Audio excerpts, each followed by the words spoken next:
Hello, and welcome back to another live video from Ashraf Talks Football. This time, not a watch along, guys. This time, very odd, very unlike Ashraf, who claims that he talks football, but barely does. Does it mostly on other people's channels. Um, uh, so big up, anyways, for joining. We hopefully have a very nice, exciting, interesting stream. Don't forget to drop a like and subscribe, not just to my channel, but to the channels of the guys as well. That will be in the description. And yeah, let's get to it. Big up Sami, big up T. How you guys doing? International break and everything. Yo, I know who's the happiest amongst all three of us. T is jumping over the moon with that Gyökeres hat trick. Not even Turkey qualifying. It's the Gyökeres hat trick. He doesn't give a crap about what Turkey's doing. He's like, yeah, we beat Romania, big deal. No, he's salivating with that Gyökeres hat trick. It was a double whammy. It was a double hitter. You know what I'm saying? A shotgun barrel, as they say. You know what I'm saying? At the end of the day, I got my hat trick from my guy, and I got us going through to the final, and we need to play Kosovo to basically qualify, bro. You know what I'm saying? So if Turkey wins this against Kosovo, as we should, you know what I'm saying? Because the only player I know of them is Vedat Muric, because he played in Turkey and he wasn't really good or anything. So we should be able to go out to beat them. The only thing Turkey is missing is a striker, bro. Well, if we had a striker, this team could be great. But hey, I'm still over the moon that we went through to the next round. And give Gyökeres the nationality, man. Yeah, bro. Allah, if he was in Turkey, bro, Kenan Yıldız, Arda Güler, bro, they would feed him, bro. They would feed him, bro. You know what I'm saying? I'm telling you. Yeah. Nice. Yeah, I haven't watched any of the international games, but I wanted to watch France, Brazil yesterday, but I didn't get the chance. But yeah, it is what it is. Did you guys? Hey, big up, Kev. Oh shit, you had tomorrow's date for the stream. Oh wait, did I? Oh shit, my bad. My bad if I did. Wait, how though? That's no wait, Redster Kev. Maybe because of the timing. That's not possible though. I'm pretty sure I had Oh, if I did, then my bad. If I did, then my bad. That is embarrassing. Listen, it's international break, man. Give me a break. Fix it, man. But wait, where? Like, where can I fix in the it? settings in the top right? You can see in top StreamYard top. You can fix it. Just change the date. Oh, is it in StreamYard? Well, you can do it both in Studios and StreamYard, both. Bro, but yeah, man, international break, bro. I hate the international breaks. I'm not gonna lie. It's you can't fix it now because you're live. Oh, okay. I didn't know that. Yeah, exactly. Yeah, we're live already, so it's done. Did you guys hear the new France song for the World Cup 2026? The France or the Brazil one? Because the Brazil one. No. So Brazil did one in response to France. France is fire, bro. Really? France caused me fear. Just listening to it, I was like, oh shit! I started like, oh my god, this I haven't heard. I only heard the. Wait, let me see if I can play it quickly. But I hope we don't get any copy. No, don't play it, bro. I'll send it to you guys. I'll send it to you guys. Said it. You need to, bro. It is so good, honestly. It is so. The chorus is good. I think the other stuff is bad, but the chorus is good. You need to do it. You need to do a Twitch stream for those kinds of content. You know what I'm saying? If you want to watch exactly. There's no copyrights, no nothing. Everything works. But it's so good. It's so good. And the thing is, thank you, Ryan. I was about to say that actually. Unlike Brazil, like France's song actually bangs because their players are good. Even the players of Brazil are shit, bro. Yeah, exactly. Like in the song of France, they go like Dembele, Cherki, Olis, and I'm like, oh my god, this is scary. Mbappe, Saliba. Whereas Brazil, I'm like, you know who Brazil added in their song? Martinelli. Is the name? Yeah, Martinelli. Martinelli and Casemiro. How you try? But they didn't even name the best defender in the world, Gabriel. He's not even there in the song. Yeah, and they're naming this. Gabriel Sara as well. Because they have a lot of Gabriels, you know, they wouldn't know which one to refer to. They can say Magalhaes, right? Like, come on, like it's just Bruh, Yeah. I'm telling you, Hard to man, rhyme, maybe. Bro, in that team, Gabriel is their top 3 player currently. Am I Yeah, wrong? Yeah, yeah, 100%. true. I mean, he's the best defender in the world, or one of the best defenders in the world, Yeah. if not the best. It's him or But- Saliba. By the way, before we go into that topic, bro, whatever people say about Gabriel and Saliba, for me, Saliba is and will stay number 1 between them. Yeah, I agree. If I had I've to- always But I- maintained that. I If I swear. had to pick I think this season, I think Gabriel did No, but very listen, well. if I honestly. had to pick between one of them, maximum one of them for a team of the season at any year, I would always pick Saliba. This year as well. Yeah. No, I think I don't Gabriel know. I don't edged think him. you- This is the thing. I think it's okay to Saliba say is- on form, Gabriel is better. I Yeah, don't I'm saying mind this that. season. This season, I'm saying only this season. But if you ask me to name overall who's the better defender overall, that's No, always Saliba. been Saliba, man. Yeah, Yeah. bro. This guy is generally as a defender, he's flawless. Everything he Mm. does, like sometimes he annoys me when he stays on the ball a bit too much. But now that I think about it, I'd rather he does that and take risks than the crap we see sometimes. But yeah, man, he's just different gravy. I mean, Sorry, don't go forget on. Gabriel had Bozo genes in him, and we used to call him the Bozo, In right? the past. Bozo. In the Yeah, in the past, past, but that past is like 4 or 5 years ago. It's not like a long time ago. But Yeah. Saliba, the moment he came back from his loan with Marseille, I think he was outstanding. Just the Rolls Royce that in defense, the reliable, the safety valve. Man, you just feel the confidence in him. The way he tackles as well. He uses his brain. It's not just pure physical, intervention. It's just he anticipates where the ball should be to make the run, puts his body in the right moment, the right time. I think it's just phenomenal how he uses his body as well, man. It's just outstanding. I agree. Yeah, I agree 100%, man. I think he's incredible. But look, let's get into today's topic. So we're gonna do a couple of things today, guys. We're gonna first quickly run through the Champions League fixtures. I don't want to discuss Premier League right now. We're gonna discuss the Premier League next week in the Kura Pod, hopefully when the international break is done. So we can go into that later, and we'll obviously see what's happening there. But from a Champions League perspective, so we obviously have the final 8. PSG, Liverpool, Barcelona versus Real Madrid, which is amazing. Sorry, Bayern versus Real Madrid, Barcelona versus Atleti, and Arsenal versus Sporting. Like, somehow there's one fixture there that seems like it doesn't belong to the other gargantuan fixtures in terms of like just opponents. I want us to do like a Champions League bracket, and we'll obviously discuss the games as we go. So let me just share my screen. I'll just share the entire screen, actually. It's easier. Cool. So this is our Champions League bracket. As it currently stands. So we obviously, these are the fixtures that are there. I did mine before, but I cleared it up just so I can do it again with you guys. Obviously, we'll start with PSG Liverpool first. By the way, I did this beforehand, not to brag or anything. I got every single one of them correct. There's not a single team that qualified that I didn't get correct. The thing is, Bodo and Sporting was a bit difficult. I just always thought Bodo was punching above their weight. And I thought when they face a team that's not a massive club, but a decent club, I think that club will catch them by surprise. I think if this was like a more difficult game, they probably would have fought a bit harder. So it was sad to see them go, to be honest. But I had a feeling Sporting would get the better of them. The others, I don't think is anything crazy. Like the others are very easy to predict. I'm so sorry, T. Obviously, Liverpool, Galatasaray was obviously going to be Liverpool. I mean, 9 times out of 10.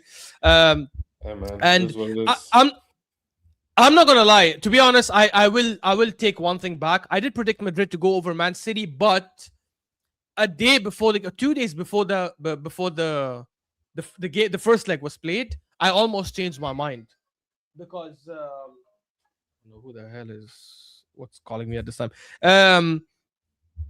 Because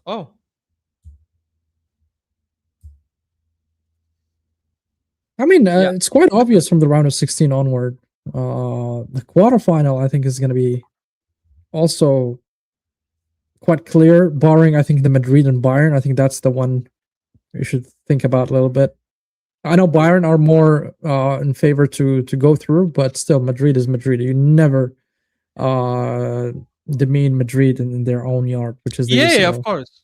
Am I And crazy? look, we'll Am I go. crazy if We'll I go. say? Okay. Oh, sorry.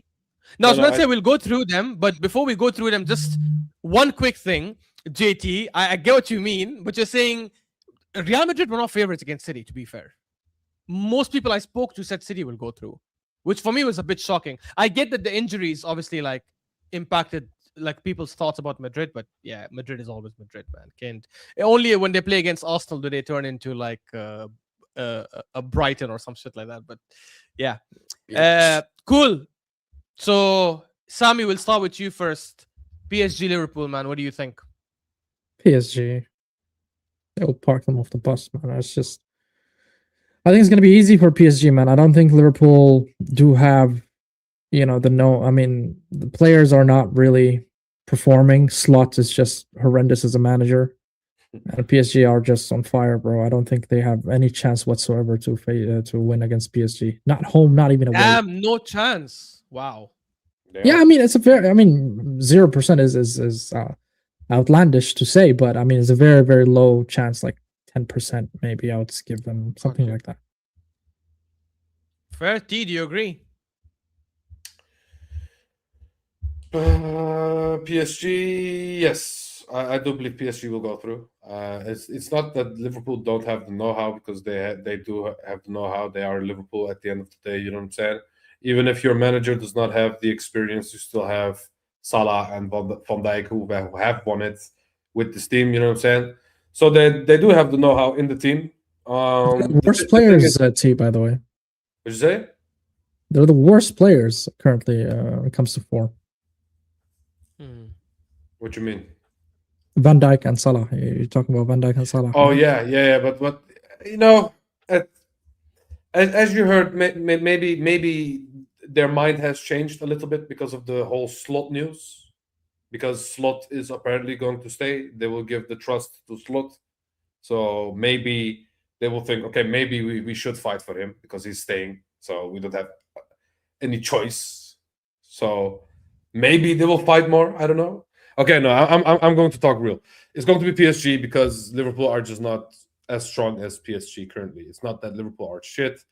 If Paris find a little bit of their form of last year, if they play like they played against Chelsea, especially in the second game with Kvara balling out and stuff, it's going to be long for Liverpool. But I do believe Liverpool will give it their all at Anfield. I think because the second game is in Anfield, yeah? Yeah, correct. Yeah. Because they finished higher, yeah. Yeah, I think even if Liverpool go to Anfield with like trailing 2 goals, maybe 3 goals, I still believe that they will make it a game and make it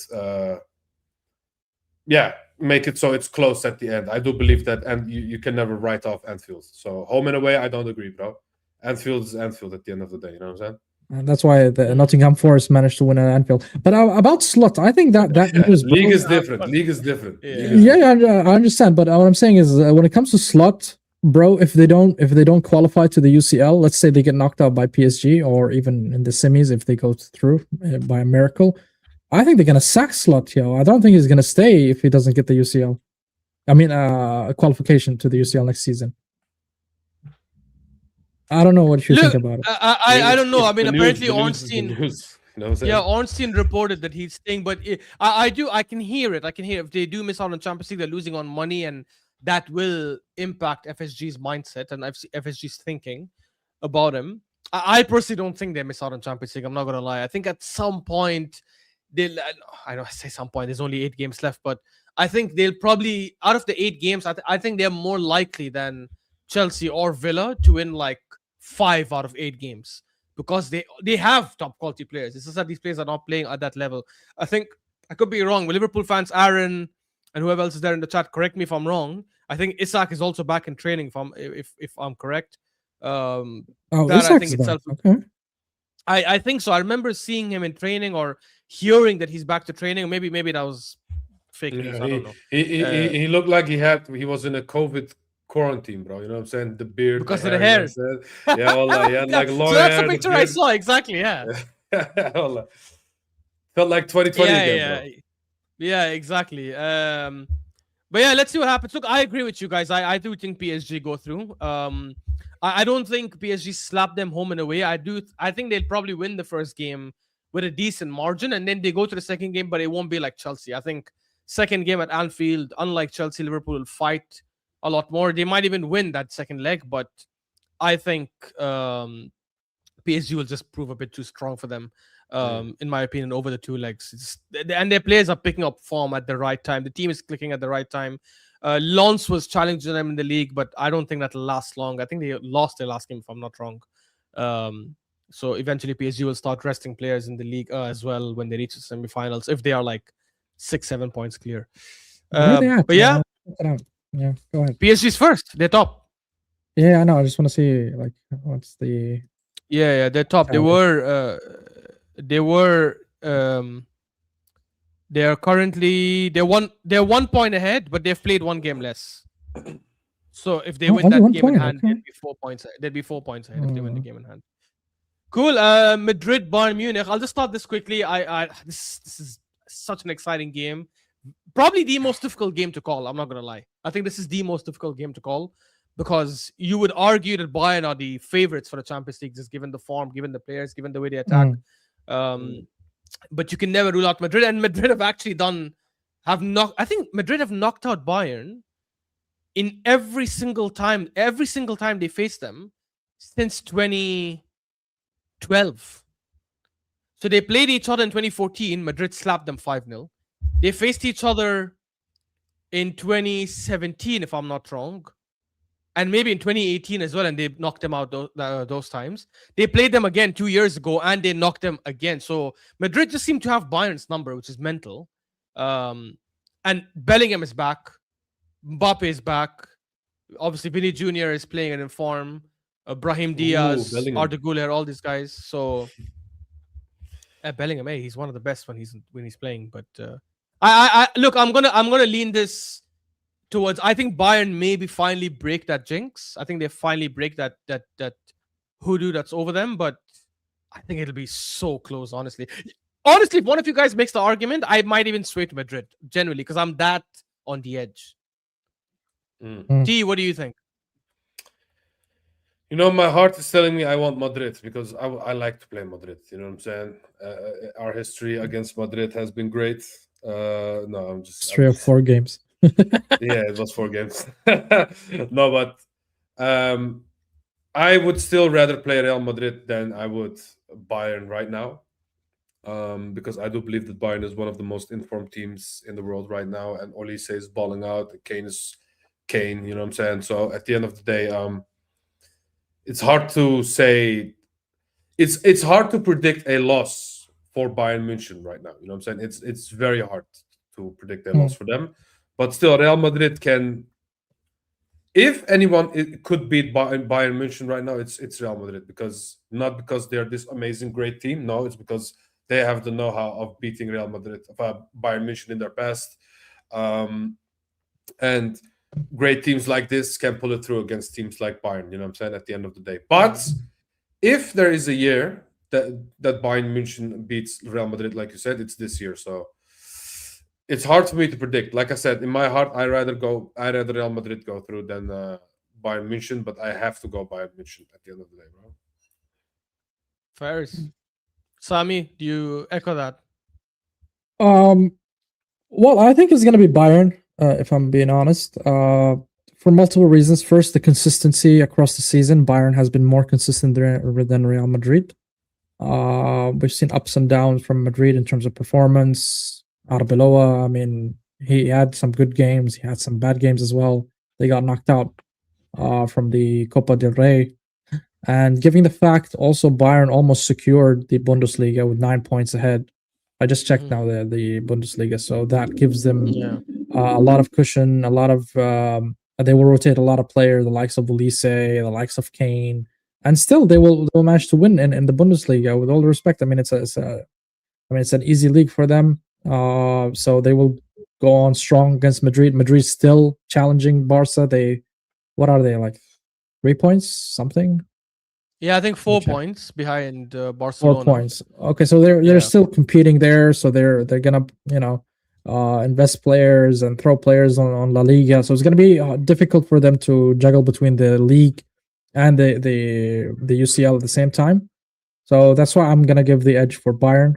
Who I prefer to face, I think we can win against both, to be honest. I mean, speaking of Madrid, we won against them. We can. I said we can. I'm not saying we will. There's a big difference. No, I know. No, technically we can beat all the teams. Technically we can beat all but also we've seen it, right? We've seen it Bayern this season. We won. I know it's a league phase, but still we won against them. We've seen Madrid last season. Home and away, we managed to win against them. So it's not crazy for me to say it. I will say that game would be quite different if we do face Bayern in the finals, because Like when we played them, me, yeah, who would you I'd rather? rather face Real Madrid.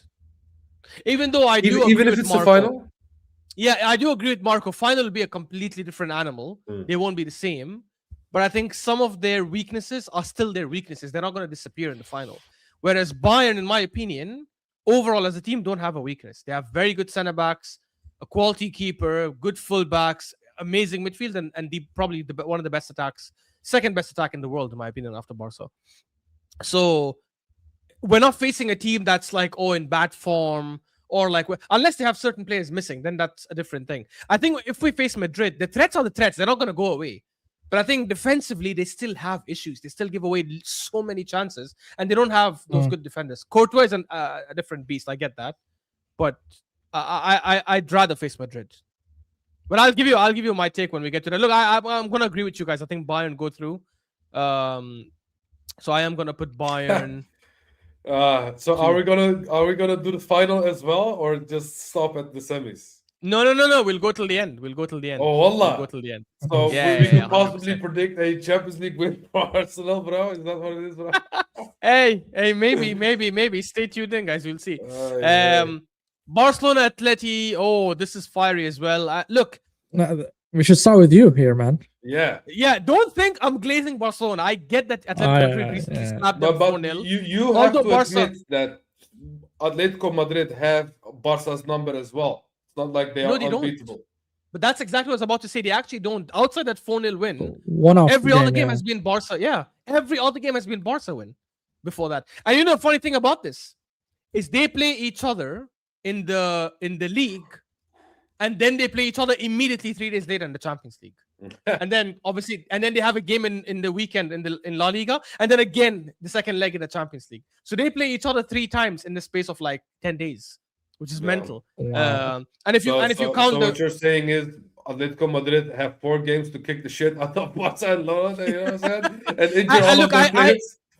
I genuinely believe that the 4-0 victory of Atletico, I think that's more of an anomaly than what Barcelona did to them in the second leg, because I've seen Barca do that to them a couple of times over the last few years, versus what Atletico did to them. I have not seen that before. So I think it'll be close. I think Atletico will fight. I think obviously Atletico have a disadvantage of playing the second leg at the Camp Nou, because they have to win that first game now. If they don't win that first game, they're going to the Camp Nou at a massive disadvantage. Like even a draw, I think, might not help them if they draw the first game. So they need to make sure they win, and then they can come to the second game and shut shop and just play on the counter attack. But I do think Barcelona's quality just pushes them through, man. They have players who love playing against Atletico because of how well they've done against them in the past. And I think that Copa del Rey knockout will still stay fresh in their head. So Barca is not a team that you want to face in a revenge type of match. Like you definitely don't want to face them then. So I'm gonna edge it to Barcelona because of the and Griezmann left as well. No, he's still there until the end of the season. No, he's still there. Yeah. Until the I end don't of know, the but season. he signed. Was it Orlando? Yeah. Was it? Yeah, but maybe that's the motivation to play harder and maybe win this Champions League for his, you know what I'm saying, for his departure. You never know. Well, he played for both teams, so I don't know. Because no, he's not at Orlando yet. He signed, but he will. Yeah. Well, what I'm saying, he played also for both teams, so I don't know if he's gonna hold that type of grudge, you know. No, but bro, Atletico Madrid is higher on his list than Barca. Let's be real, man. Come on. I don't care. He gives a shit. For sure. Yeah. I definitely think Atletico is higher. Although he won, did he win a league with Barcelona? When did he join Atletico Madrid back? So they won the league in 23. I think he was already back at Atletico, if I'm not wrong. And they won the league. I think he did. I think he won the league with Barcelona in 2019, if I'm not wrong. I could be wrong, but anyways, it is what it is. Let me look. Yeah, so I don't know what you guys think, Barca Atletico. Barca. Yeah, for me it's also Barca, bro. It's for me it's even an easy answer. I don't believe a knockout, two knockout games against Barca is as easy as people think it is. You know what I'm saying? At the end of the day, it's still Barcelona, and when Barcelona finally download you, you know what I'm saying, and Yamal finally downloads your defenders, it's over for me. You know what I'm saying? That's why. I imagine playing 3-4 times in 2 weeks. Yeah, it's crazy. Yeah, that is mental. That is mental. I don't know who that'll help, but I think it'll help Barca more. But you never know, man. You never know. You never know. Cool. So that's Barcelona. I'm just gonna put that here. Look, the last one. Honestly, do we need to speak about it that long? Like, this would be a monumental shock. There should be. Yeah, of course, it should be Arsenal. I mean, I don't think we need to dwell about it or talk about it. Yeah, it I should don't be think Arsenal. so, honestly. Like, big up to Sporting. They replaced Gyökeres really well with Luis Suarez. But come on, like, if they knock us out, Arteta should be sacked that same day. By the way, Griezmann has never won the La Liga. Yeah. Ooh. By the way, I just saw. Wait! I just saw it, guys. He joined the season after Barcelona won La Liga, and then when he left, they won the La Liga same season. So it's like this was the problem. It's like he was the problem. He was the problem. Imagine, like, bro, this is just. He only won the cup with Barca, the Spanish Cup, Copa del Rey. He did. He won the cup with Barcelona, correct? So fine. I'm just gonna put Arsenal unless you guys want to dwell on this more. I mean, we must. If we don't, sack him on the spot. Well, hey, I'm not even joking, bro. You know, because you, Ashraf, you are the guy that says, if you give me progression, I will give you another chance. You know what I'm saying? Yeah. And we went to the quarterfinal. Last season, we went to the semifinal. The only way to progress in this competition is by going to the final. So you win the league and you reach the final. That's a very good season. Like it's a very, very good season. Like, that means you're actually making big strides forward. So I'll give you that. But trust me, get knocked out to Sporting, bro. Yeah, and trust me, if we go to the final, I will be hopeful. You know what I'm saying? Because if my team can go to the final, I will back them till the end. You know what I'm saying? I will not be pessimistic whatsoever. Especially looking at our injuries, guys. Looking at our injuries, guys. I mean, it's not going to be an easy game. Just saying. Our injuries? I mean, I do think we're gonna. Yeah, we have a lot of injuries, bro. Oh, bro, these are all fake injuries that they're just saying so that you're telling me all these players came after the League Cup final immediately, literally within 2 hours. All of them said we're out. Eze is gonna miss 6 weeks, bro. Yeah, Eze, I agree.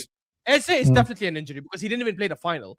And obviously Timber, we don't know how long he'll be out for. I think the others will all be back next game. Generally, I think all the others will be back next game. Yeah, Eze is the only one who's a big miss. We're finally doing the Manchester City thing, and we're just not sending the players. You know, we're saying that they're injured, which is what we should do. We should have done the same with Saka, because Saka should not go out there and play friendlies, bro. And same goes to Rice. Actually, given how crap Saka has been, he needs to play as many games as possible to get back into rhythm, because those. I don't want to get into Saka. But don't you think he needs rest, and that's why he is playing like this? I don't think it's related to rest. Yeah, he was injured for 2 months where he didn't play, and then he came back. And initially, Madueke was the starting guy, and he took over after like a few games, and he still hasn't he's better than Madueke. Don't get me wrong. Who I don't want to go and get into Madueke, the actual flop, but yeah, it's just horrendous. Cool. We'll just wrap this up quickly so we can go to the next two. Do you guys which one do you want to start with? Ooh, I think I have an easier answer for the Barca Arsenal game, personally. Okay, fine. Let's start with that. What do you tell me, T? Since your answer is easy. We're gonna beat Barcelona if we're gonna face them, in my opinion. It's purely because. Okay. Let me not say it definitively. I already said it. I shouldn't have said it like that, because it all depends on how we play. If we play that pussy football that we played against Manchester City, Barcelona is going to smoke us. Because let's be real. Barcelona with Yamal and them, man. If you know what defenders do when they literally walk backwards when a defender comes to when an attacker comes towards them, you know what I'm saying? So but when they want to go past them, so they can switch up straight away. You know what I'm saying? They don't want to commit straight away. we do that a lot. Van especially- Dijk signature. This is a Van Dijk Yes, signature. Van Dijk signature. Yeah. Yeah. If we do that against Barca, Yamal will score the sickest goals against us. I'm telling you, outside the box, 1-2 players out dribbling them, and they're slotting it far corner. I can just see it already how Yamal would do that against us, bro. You know what I'm saying? So, but if we bring our A game and we attack how we are supposed to, It's a big butt, by the way. yeah, it is a big but pause. You know what I'm saying? But when I look at the overall picture, if we bring our A game and they bring their A game, I do believe that we would go above them and beat them at the end. You know what I'm saying? Even if it's by 1 goal. You know what I'm saying? I don't know where you're getting this confidence from, T, but brother, after that Manchester City game in the final, I'm happy with the league only. The league only, bro. And I think we're gonna get knocked out by Barca. I'm not gonna lie.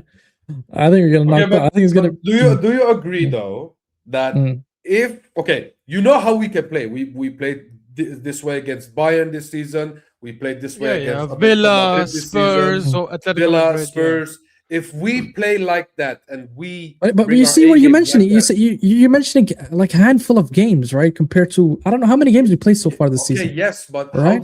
how do you win this competition lot, otherwise? You know what I'm saying? I don't understand. How could a fan like me understand the way to win this competition, but my manager doesn't? How? Hamar. Yeah, He's but look. I will. Look, I do agree with you. I think we'll go through. So I'm going to say it right now. I think Arsenal go through. But I did read Rafinha is injured, but it's for 5 weeks, so he might be back in time. I'm not sure. Actually, 5 weeks he might miss. Actually, then. But yeah, if Rafinha's playing, that's a problem for us. If he's not playing, I think the game becomes slightly easier. The reason I think we go through is because. So I'm going to give a caveat, which is like to Sami's point about we don't know how this manager will manage. We don't know how he's going to set up. If he sets up the way he did against City, 100% we're out. 100%. Because unlike Man City, Barcelona is not going to need Raya to make a mistake for them to score. If you just sit in a low block, they will break you down. Because they have 2-3 players that don't need a mid block or open spaces to actually create something crazy. However, if we learn from that City game, which you never know, I think we could rip them apart, especially at the Emirates, because these guys. One thing that's for sure, right? That's definitely guaranteed, non-negotiable. Barcelona will play on a high line. That's non-negotiable. They never ever throw that away. They could be, bro. They were winning against Inter Milan with 1 minute left, and they still played a high line, and that's why they conceded the last goal. They don't care. That's Hansi Flick's philosophy, and I respect that because. By the end of the season, he wins more trophies than most managers, so he can actually have the last laugh. So I get it. Hey, you know what wins you trophies. You've won a treble before. I get it. Fair enough.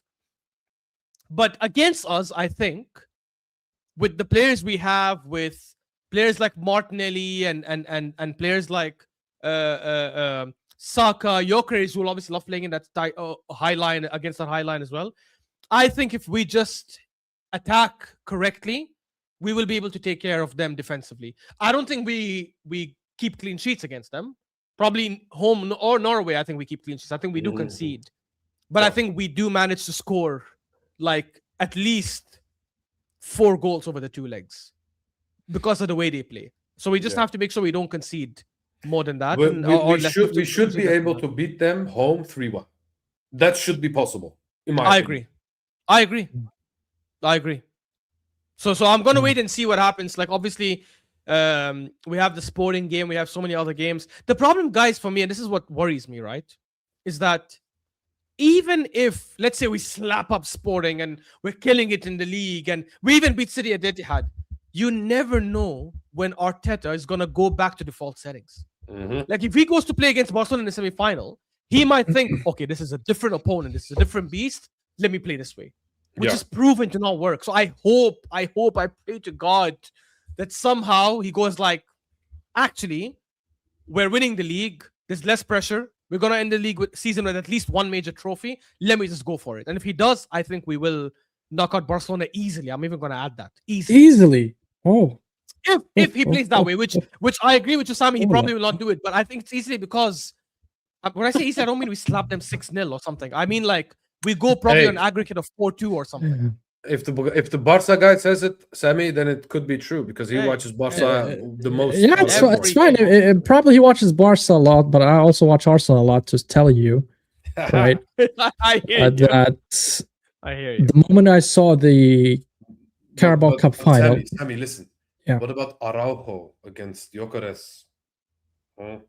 man, But forget about Araujo is- Araujo, man. Araujo Araujo Forget is about a it. disaster. bro. That guy is a Ma- disaster. He it's probably fine, won't it's start. He fine. probably won't start. But the problem is, but the problem is, T, it's not about how good the Barca team is, which they are, by the way. They are a great team with a great manager as well. Is the pressure that Arsenal, when they are under pressure, they just crumble. And I've seen it many times in lesser occasions, I would say, and less stressful occasions, just like the final of the Carabao Cup, for example, which should be less stressful than the semi-final of the UCL, for instance. I've seen it against Brentford.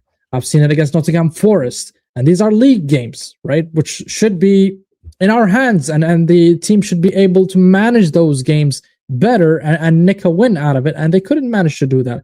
So why the hell would I think that Monsieur Mikel Arteta is going to change his approach from pragmatic and conservative that we've been seeing in the past, 2 seasons now almost, in the Barca game, that he will change something and he'll go attacking football, which I agree that we have, the resources to beat Barca, but I just don't think Arteta knows how to use those players in the proper way. Don't say that. Don't say that to Souls, because Souls will be like, no, we don't have the players. I don't have the care. players. The I don't players are care what garbage. Soul. Look, there is a lack of players that dipped in form. You can't put that kind of argument there, like Martinelli, like Trossard, right? We can't say that. Look at Saad's What? chat. What he said. Look at what Saad said. He's like, Real Madrid game, Sami. You said the same thing before the Real Madrid game. Oh, I hope it happens again, yo. I genuinely hope it happens again, and we do win against Barca. It's not like I wouldn't celebrate it. Obviously, I would.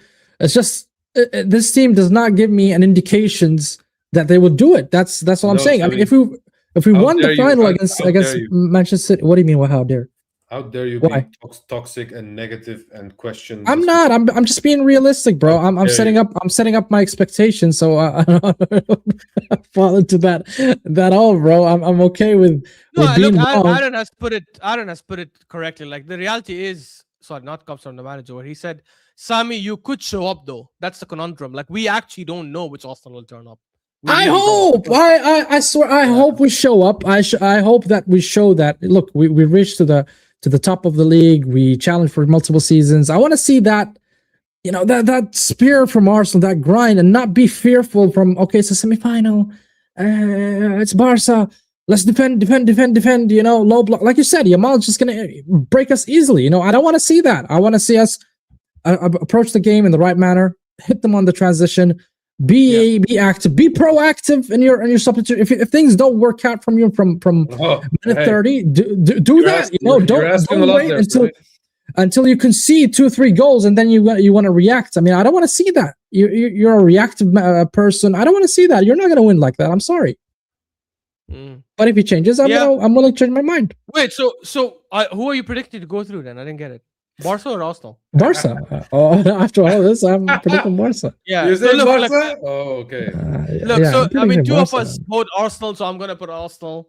But Yeah, I it's fair, completely bro. hear Sami's points. I think there is a lot of leg behind it, but yeah. Look, and by the way, before we play Barcelona, we might change our predictions if Arsenal is like on a downward slump. We might change it. So let's see. But for now, this is how we're going. Bro, we're already in the PSG. slump. It doesn't We are get already worse in than the this, slump, man. Yeah, we are in The slump is here, I mean, bro. look, Premier League, we're not in a slump. If you look at our Premier League record, we've won every game in March. We won our last 4 games. I think we're the only Premier League team to win their last 4, by the way. There's no other Premier League team that has 4 wins in a row right now, currently active. So, Premier League, we're not in a slump. But yeah, League Cup, obviously, big slump. But yeah, PSG, Bayern Munich, the last semi-final, or the other second semi-final. Ooh. Yeah, this look, Bayern already beat them this season at the Parc des Princes. They beat them 2-1. Even though they got a red card in that game in the second half, they still went on to win. There was a massive level of difference in quality you could see in that game. But that's because PSG underperformed, not because Bayern have better players than PSG. I don't know how this one will turn out, to be fair. Again, given that PSG are in form, I definitely think PSG will make it a lot harder for them. I will say this about PSG though. When I watched them against Chelsea in that first leg, the second leg they bent them over. But that first leg, they didn't look better than Chelsea. It looked like a 50-50 game until Jorgensen made that mistake. So I don't know. I think Bayern also playing the second leg at home probably could be an advantage for them. I'm not sure. It could be an advantage for them. For me, I'm going to go with Bayern for this. I think the second leg at their ground is a big advantage. I actually think Bayern could beat PSG home and away, by the way. In this. I generally think so. Let me know what you guys think. I think Bayern as well. A Chelsea fan comes in. Big up. I think Bayern are gonna go through. It's just, I don't know. This year, I think they look really, really, really good. I know that we won against them 3-1, but looking at their record, and I think they're gonna win. I think this is their year to win the UCL. I have them as favorite, by the way, to win the UCL. Yeah, I hear you. T, do you agree? I do. I think PSG's inconsistencies this season will be the reason why they will lose this tie. I do believe that Bayern München is on a roll. Like I said, they have players that are more in form than PSG currently. The power levels of both teams, so the levels are not very different. I think these teams are very, very close to each other. But one is not particularly in form as the other. So that's why I would pick Bayern München over PSG right now. If this was last year, I would say Paris easily, because that team was unplayable. You know what I'm saying? I think it's going to be a close game. I don't think it's going to be like 3-0 or something. I think it's going to be like no, that's not what I'm saying. That's not what I'm saying. Games, you know. I'm not saying it's going to be easy though. You know what I'm saying? It's still no, it's not. I think it's going to be very close. It could go all the way to pens, bro. I'm not going to be shocked. I don't know. I feel like PSG would. I feel like PSG would. I don't think they'd be able to handle that quality, honestly. And with the form Harry Kane is in, Olise, obviously Musiala is gonna get into the flow. And their Diaz, midfielders and defenders. Yeah, Diaz as well is killing it. Like that attack is complete in my opinion, the right way. Like everyone does their job correctly. Everyone plays for the team. There's no passenger. Even Harry Kane puts in effort and tracks back and does all the work he needs to do. Could you argue the midfield could be a battle? PSG would win that battle. The midfield, like Ruiz, Vitinha. I don't think so, man. Because I actually think Pavlovic, Goretzka, Kimmich, whoever plays there, like they can compete with that PSG midfield. They might not be as good in terms of the names and quality, but they have done it for a while. They have challenged well. They have given them like difficult fights, and they're not easy to get the ball off them either. They press quite well. I don't know. I actually don't think so, man. I think that PSG midfield will.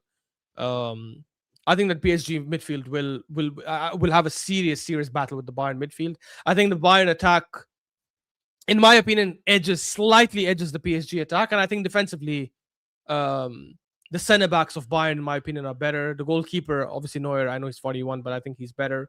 Fullbacks is where PSG win. So Nuno Mendes and Hakimi have to have a really, really good game. I don't know. I just feel, given the form they're in, given the way they've been playing, and given that they're flying in the Bundesliga, which I think will help them rest players, as Sami mentioned earlier, I think that makes them favorites. That's why I predicted that they could probably beat PSG home and away. So we'll have to see how it goes. Obviously, if Madrid somehow make it past Bayern, that's a whole different conversation. But even then, I can see Madrid beating PSG. But yeah, that will be a different conversation then. Was Bayern for you as well? Sorry? So it's Bayern for you? Yeah, for me, Bayern. Yeah. So I think all of us said Bayern. So I guess we put Bayern in the finals. And then we come to Arsenal's first. But second ever whoever's gonna open now the stream and see the show and look at this final, they will instantly know it's an Arsenal. Yeah. No, but honestly, bro, I'll tell you this. I'll tell you this though. I've watched a lot of this bracket that's done by like pundits in Sky Sports and other channels. Yeah. And majority of them, even non-Arsenal fans, have actually put Arsenal in the final. There's only one pundit I remember. I can't remember Was it prior the City game? Yeah, prior to City game. Yeah. Prior to City game. Okay. And except for one pundit, everyone else put Arsenal to go to the final. So I don't think it's an Arsenal thing. Like you guys know, I'm not biased in that way. And to give you a spoiler about how I'm biased, I actually think we lose in the finals. I don't think we beat Bayern in the finals. So it's just that if Barcelona improve their defense or defend a bit better or had better defenders, I genuinely would have said Barca would have knocked us out. But because they don't, I think us getting knocked out by Barca depends on whether, as Aaron mentioned earlier, which but it goes. I don't want to reopen the topic about Barca and Arsenal. It's just yes, their defense is not that good, but our attack is not that good either. You know, our attack is good. Our attacking style is bad, in my opinion. Potato. I don't. Yeah, I know, but it's not potato because the whole point of what he was saying earlier is that if we play an expansive game or an attacking game, we can kill all the teams. It's because our attackers are good. If Arteta played that attacking style with shitty attackers, but we have players that are not in form. Ash, we have Saka not in form, Martinelli, Trossard not in form. People could argue as well. I think all that changes. I think all that changes if we play an attacking style. I think these same players who are out of form suddenly start banging. Genuinely. The only game I remember us playing attacking football where the attackers didn't do that well is Chelsea. The one we won at the Emirates 2-1. Because both our goals came from corners. Every other game where we played attacking, in my opinion, I think our attacking players have done well. By the way, for Yasser, thanks earlier. I know you said the redirects don't work, so I'll look into it. I mean, I never switched anything on or off, so I'll look into it to see that I can get redirects next time. But big up, thanks for that, bro. Yeah, I don't know. What do you guys think in the final? I'm assuming Sami, you also think Bayern is going to win this. Yeah, I mean, obviously, because I said we were knocked out from Barca, but yet you put us in the final. Oh wait, so if we do get past, Barca, yeah, but if we do get past Barca, do you still think Bayern win it? Because you had Bayern beating Barcelona, I'm assuming, in the final. If you got it your way, you would have said Bayern to beat Barca, right? Correct. Yes. Okay, so now that we have put Arsenal in the final, do you think it's the same thing? Well, yeah, you must because you probably think Barca's stronger than Arsenal. So honestly, it will take a lot for me to change my opinion about that. It's just how we're going to perform, not only in the UCL but also in the upcoming games in the FA Cups, the semifinals of the FA Cup. If I see a significant change in the way we play and approach games, then yeah, I could see us winning against Barca, winning against Bayern as well. I mean, but it all depends on Monsieur Arteta if he picks up. Fair enough. Fair enough. By the way, I actually think if Barca make it to the final against Atletico Madrid, against Bayern, I actually think Barca win it. I think Barca will be able to beat Bayern. But anyways, D, what do you think before we move on to the next topic? I mean, like I said before, I think if we're on it, we could beat anyone in this bracket. You know what I'm saying? It's not like it's impossible for us to beat Bayern in the final. Sorry, T, just a quick one. Big up, Catch. Thank you so much for the redirect. Thank you for the guys coming in from the catch up. Make sure you guys like and subscribe to their channel as well. I'll put their link in the description. Big up, Catch, bro. Big up, Catch and SB. Go ahead. Wait, he managed to redirect, no? Yeah, I'm assuming because the others, unless he told them just go to the link. But yeah. Sorry, go ahead, T. Yeah, like I said, bro, I think this will be. I don't think this will be a whitewash. I don't think they're gonna wash us, but I do believe that if we look at the current form of both teams, the players' forms, you know what I'm saying, our best attacker is having his worst season, I think, in the Arsenal shirt, one of his worst seasons. You know what I'm saying? and their star guy in Olise is balling out. Kane is scoring goals like it's nothing. Diaz has fit their team like a glove. I think the only way Bayern will lose is by maybe making defensive mistakes with Upamecano and them, man. You know what I'm saying? Because I do believe that we have the better defense than Bayern. The question is, will our attackers turn up on that day, and will we get flustered by the lights? You know what I'm saying? Because we know what happens when it gets tough with this team. We tend to fumble, you know. So for me, it's one of them situations where which Arsenal are we going to get on the day, you know?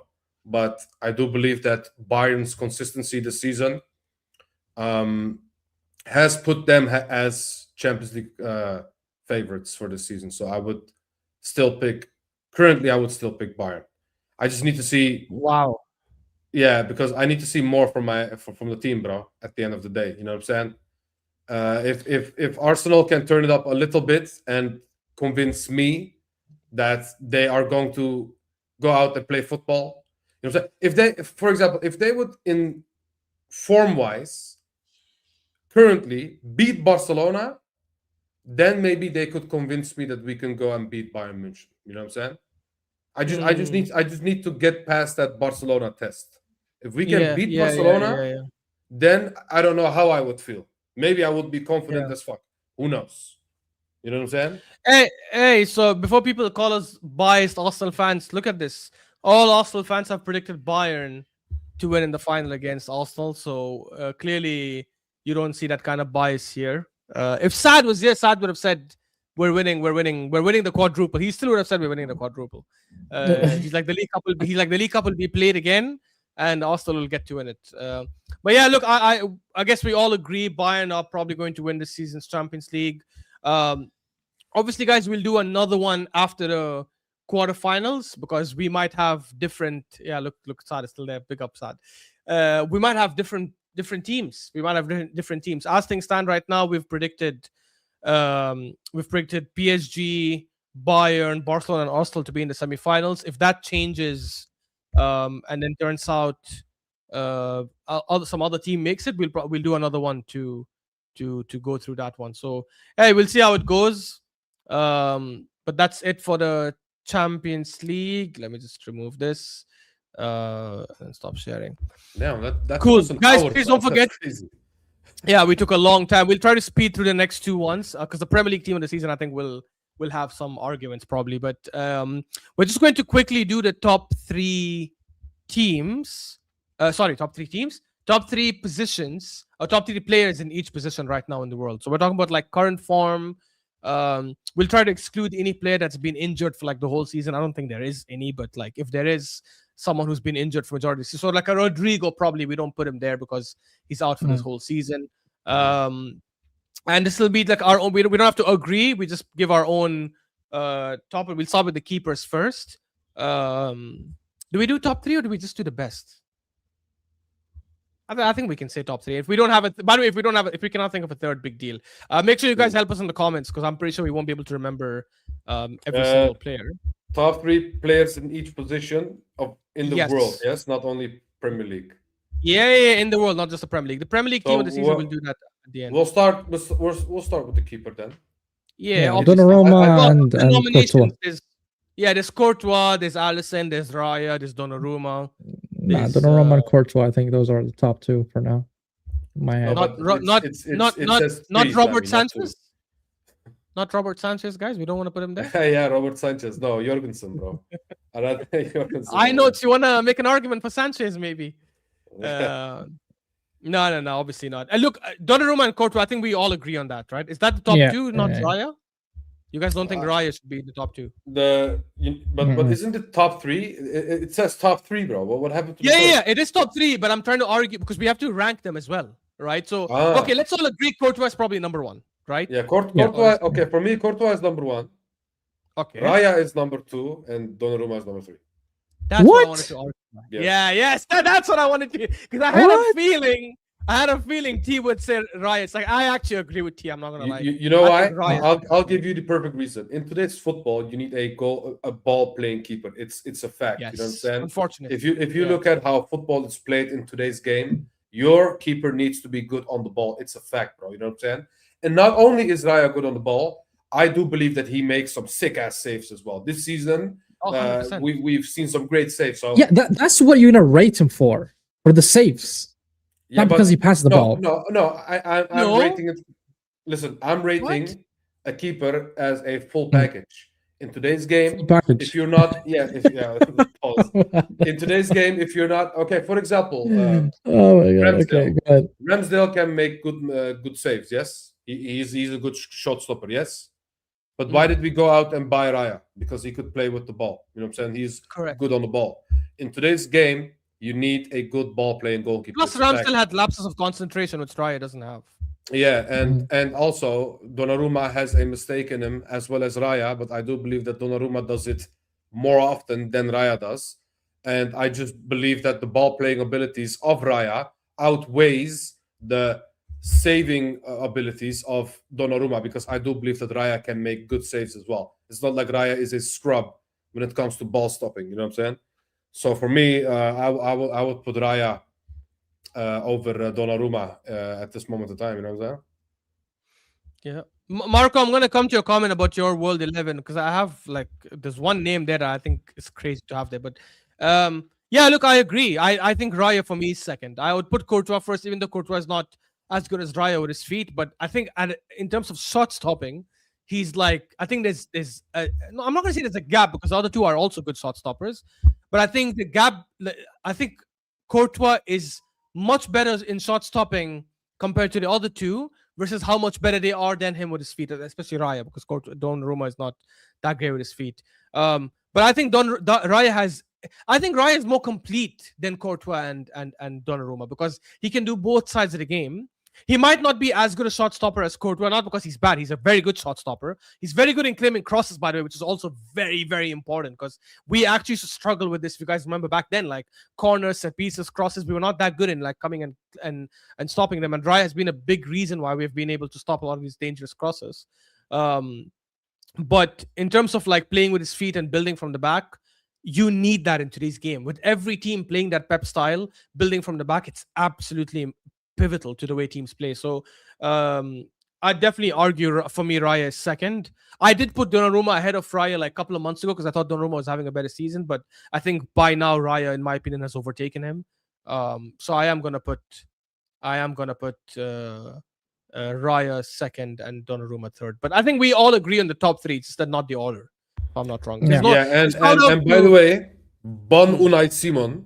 If I see Unai Simon in the World Cup in goal, I will actually be sick. It will probably be him, but it should be Raya. It will be him. National team managers just go with trust, bro. That's unfortunately what it is. Yeah, it should be Raya, bro. It should be Raya.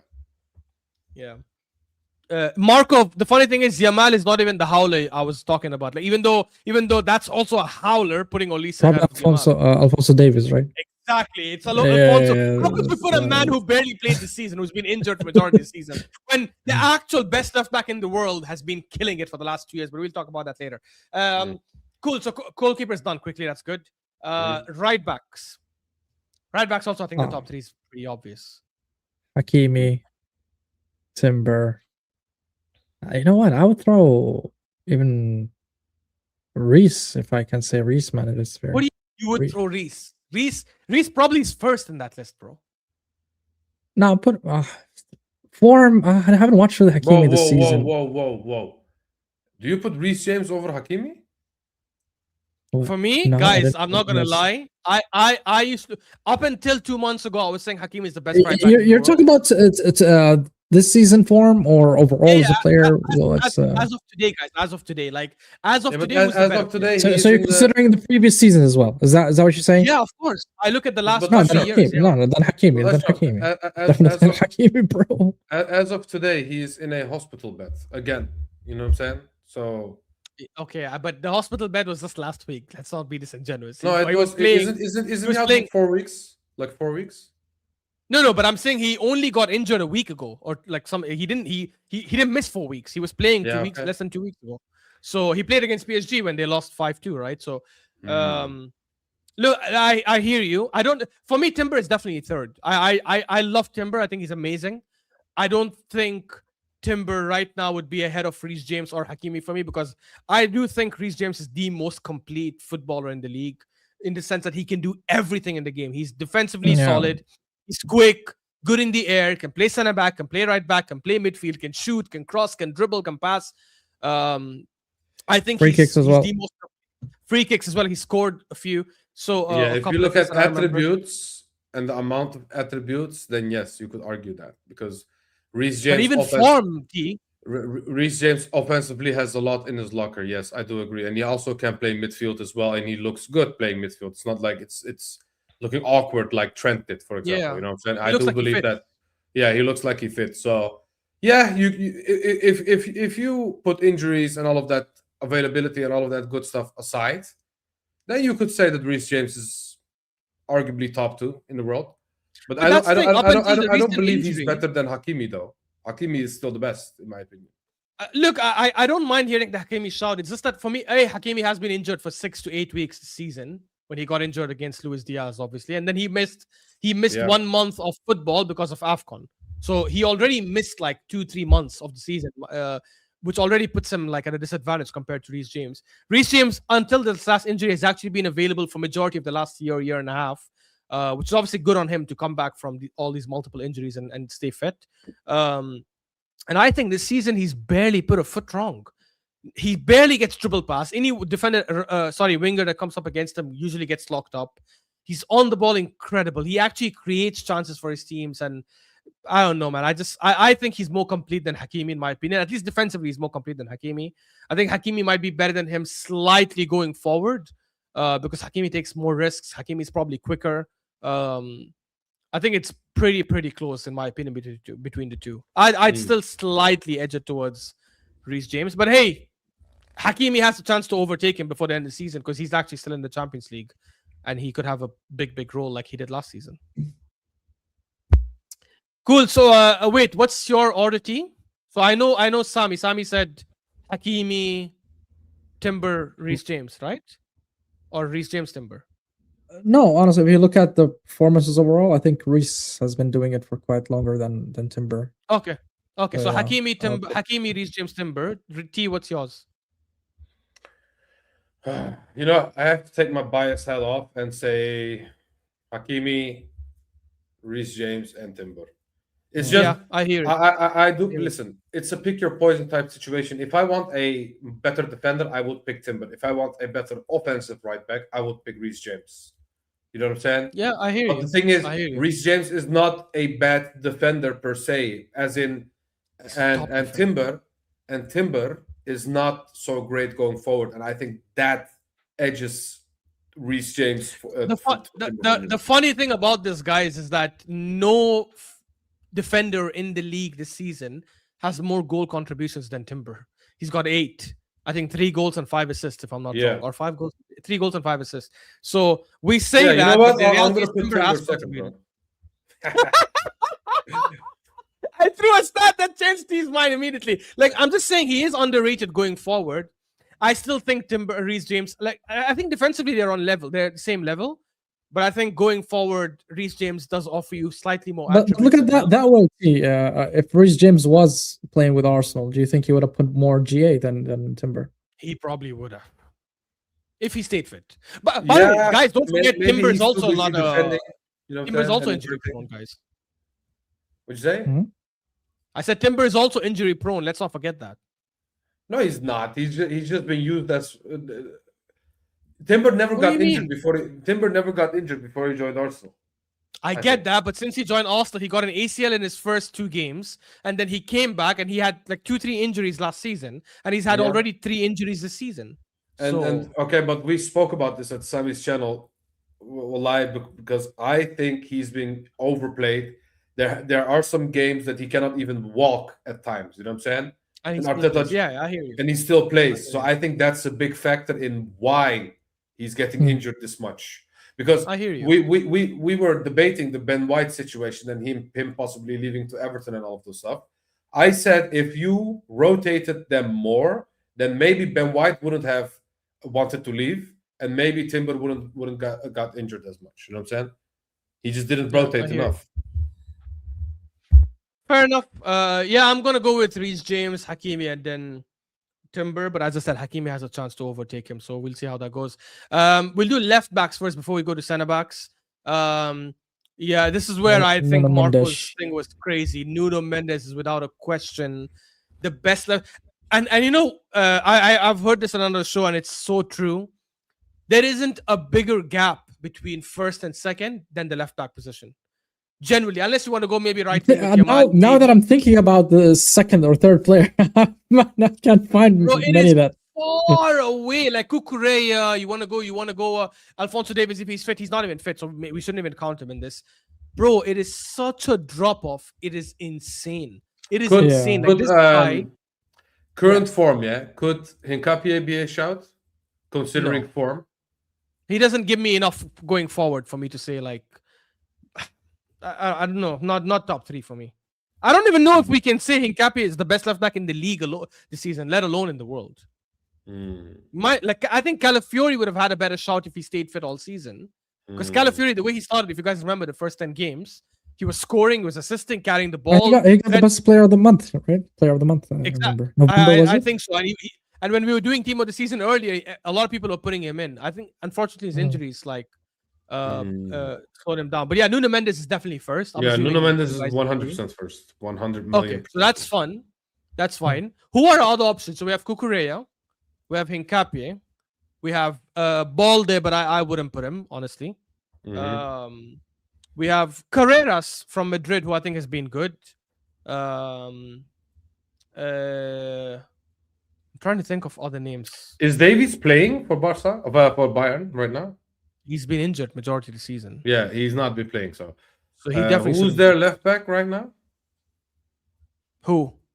Bayern's. So they play Stanisic as a right back.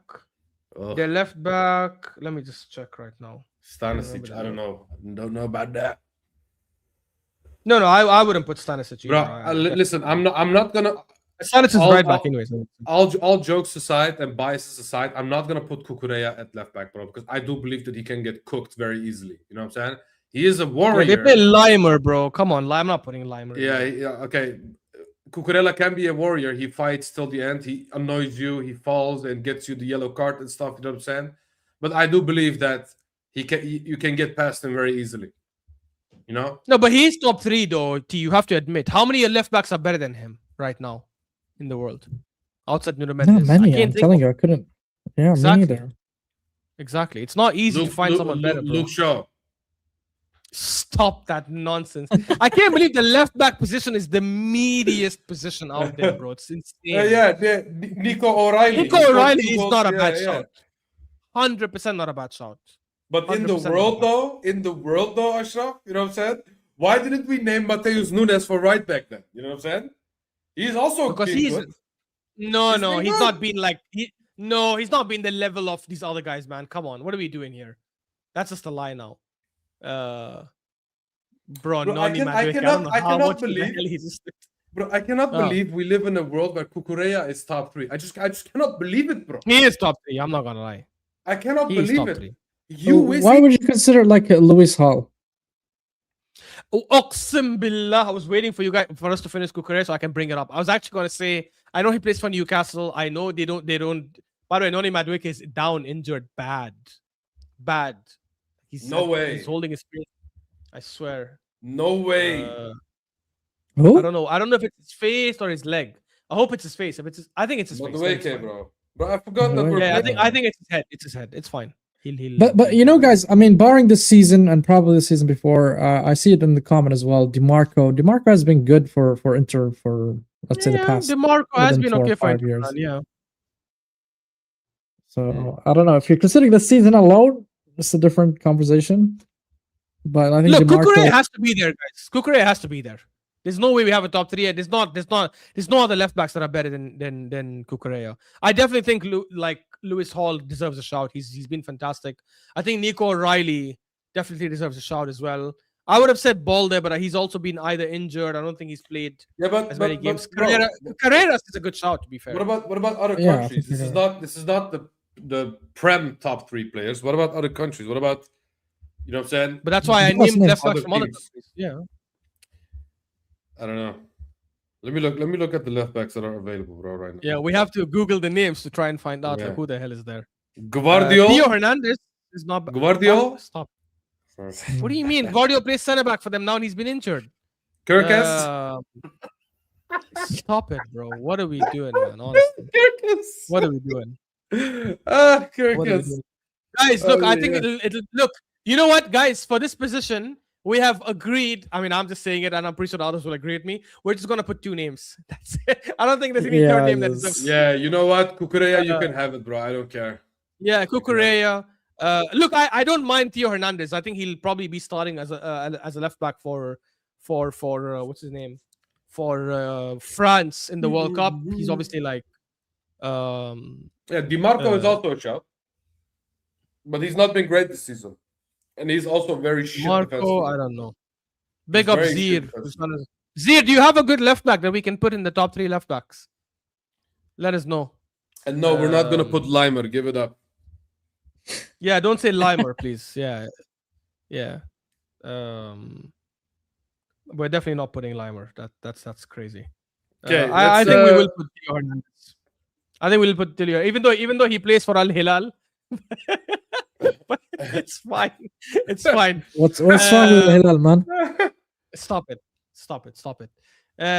Yeah, okay, so I guess we'll move to centre backs, guys. We'll move to centre backs. I think we just need top 2 in left backs. It's fine. Gabriel, centre-back- and Saliba. Gabriel and Saliba, man. Before we even start the conversation, Gabriel, Saliba. these two should be there. The thing is, oh no, wait. Saliba, I have a feeling Gabriel. you guys are going to say Gehi. No, No. You know who I'm going with, Ashraf? Mm. It's a toss up between Bastoni or Bastoni, yes. Fair. or Chubarsi from Barcelona. I rate him. Kubarsi I don't think has played enough games for him to be there, in my opinion. And But even he's the been games great. he's played, like some games he's been okay.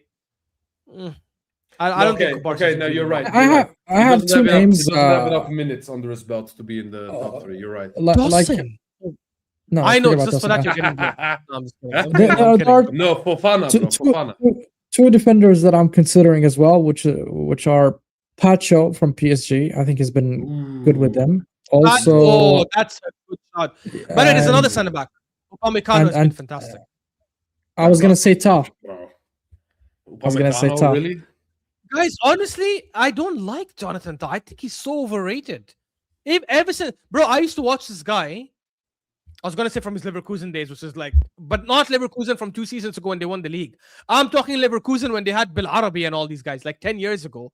He was. I always thought he was so overrated. Madueke is down. He's actually gonna get subbed off. Sheesh. No, he's gonna he's gonna now put in Saka, bro. We're gonna see Saka in a friendly, bro. Against Uruguay, that too. The freaking I don't know. Yeah, exactly. Zir Uqsim Billah. This was his issue with Leverkusen 10 years ago, and I used to watch him when he was younger. He was always rash, and he jumped into tackles unnecessarily and left spaces behind. So I think so I actually think Upamecano is so underrated. It's insane. I think the problem with No, Upamecano I hear it. I hear it. Yeah, I people hear it. remember Upamecano when he made those mistakes against. Oh, they're bringing Bowen instead of for Noni Madueke. Oh yes, Yeah, people remember Upamecano when he had the bozo mistakes against City a couple of years ago, and they're like, he sucks. He doesn't suck.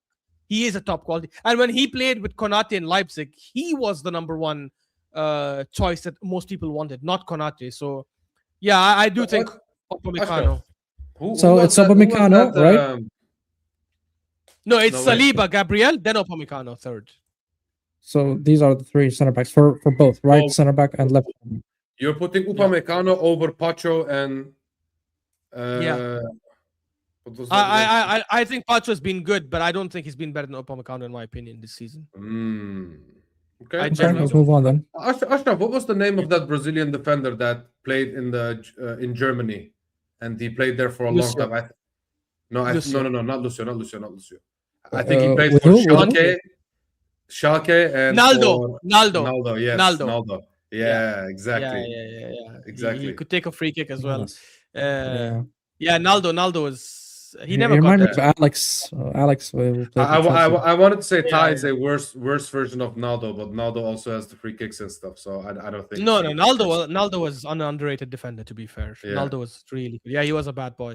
Yeah. Cool. So yeah, no VVD, Marco, bro. VVD in this era, come on. He's not. You cannot drop the stinkers he's dropped this season. Where even the Liverpool fans were telling him stop defending with your perfume, and then we go, yeah, he should be there. Slaughterbeck also no for me. They concede too many goals for him to be there. I know it's not necessarily his fault, but if you are that good, you So you're somehow considering have- all of the season, basically. Yeah. No, I'm looking at the last few seasons as well, and I get. The But I last few think seasons, they have to put VVD for the last few seasons, bro. no, but I don't think that Van Dijk is there anymore. I think that Van Dijk is not going to come back anymore. I think at 34, I think he's only going to go down. I understand, Yeah, but the only way he can come back and be motivated and be passionate again is if he joins Galatasaray, bro. That's all I'm saying. He's at that age that he needs. Stop He's at that, recruiting, bro. This guy's recruiting everyone. no, listen. Fine. I want Salah and Van Dijk in Turkey. You know what I'm saying? I'm looking at their contracts right now. Salah is Salah is that- going to Saudi, bro. nah. Anyways, guys, we'll go to have a chat. the midfielders. That will be interesting. I'm actually just going to say top 3 midfielders. We're not going to do each position and stuff like that, just Okay. to speed it up. And also, I don't think it's worth it. So top Vitinha. 3, we have these are the nominations. We have Vitinha, we have Rice, Caicedo, Pedri, Fermin Lopez, Bruno Fernandes. Who else is there? Am I missing someone? I'm not Okay, going to so say one Palmer. of the 3 should be Pedri. Bellingham, even though he's been injured this season. I would say Pedri, one of Yeah, them. what I would say my Rice, top, my Pedri, top and- 3. Yeah, my top 3. Pedri, Rice, and Vitinha. Probably. Yeah, I don't mind that. By the way, iNotes and Register Kev, I'll tell you guys this. I think Bruno is the best 10 in the league. I think he's having a fantastic season. He This doesn't get season, in yeah. ahead of Fermin Lopez. He doesn't get in ahead of Fermin Lopez in the 10. I think Fermin Lopez is having a better season. Fermin So Lopez we this season. need a 10. We need a 10 in the top 3. No, we don't. We don't need. We just need the Yeah, top but 3 what midfielders. what about Rodre? Rodre. No, no. He's not good this season. Actually, it is hard to not put Rodri. He's been okay this season. Like, I think he's been back to some good form. Against us, he bossed us, bro. He bossed our midfield. He did, but then again, who didn't, bro? Against us, Nathan Ake bossed out. Like, I don't know if that's Yeah. more on City or Olu, this is based on form, yes. yeah, it's based on form. You can look at the last few years as well if the players are still in form. Like, I wouldn't look at Van Dijk because last 3 years was amazing, but he's not shit this season. So I think that should be taken into account. Yeah. Um, My top 3 would But- be yeah, Pedri, number 1. correct, same. Number 2, you know, I'm debating putting Vitinha at number 2, bro, because I really, really, really like Vitinha as a midfielder. bro. I think actually he's agree. great. I 100% Yeah, agree with me you. too. I think Mine he's is number great. 2, Vitinha. Yeah, I dropped Um, Rice to 3rd. I had Rice 2nd before, but he's Yeah, me now. I think I will do it like that and put Rice 3rd. I'm not going to be delusional and put Rice 2nd, even though Rice is literally one of my favorite midfielders to watch in the last few years. I still need to put Vitinha above him because Vitinha has just been. If there is one player in this out of form PSG team that still performs and still looks great, it's Vitinha. What about Ruben Neves? Ruben Neves. Who? What's his name? You mean Neves. Joao Neves? Joao Neves. Joao Joao Neves, yeah, Neves. sorry, Oh, Joao Neves, bro. Yeah, Ruben he's Neves good is as well, all but I over. don't think he'd be ahead of these guys. Mm. He's trying to think do the that is- Saudi prop, this Sabi guy. You know, said Ruben Neves. The No. Yeah, he tried to add his player. Joao Neves. Register Kev, I'll entertain this. You know why I'll entertain this? Because the players we picked are all 6s and 8s anyway. So fine, even if we were to do one separate for the 10s, obviously Bruno Fernandes gets in. Obviously Fermin Lopez gets in. I struggle to think who's the 3rd. I actually no, I don't struggle. I have one name. Nico Paz. Nico Paz from Como. I think he's also had a fantastic season. Massive, Yeah, that's a good massive shot. That's a good impact shout. for Como. Como, who are 4th in are they 4th still? They were 4th last time I checked. I don't know I if think they've they're dropped 5th or now. I think they're 5th now. no. How could they be 5th? They won their last game. Serie table. I'm curious. Yeah, they're fourth. Bro, they're fourth. They have the second best attack. Only Inter Milan have better. Bro, Fabregas is doing such a fantastic job, honestly, man. He's doing like I haven't watched the game season. I've just like seen some highlights.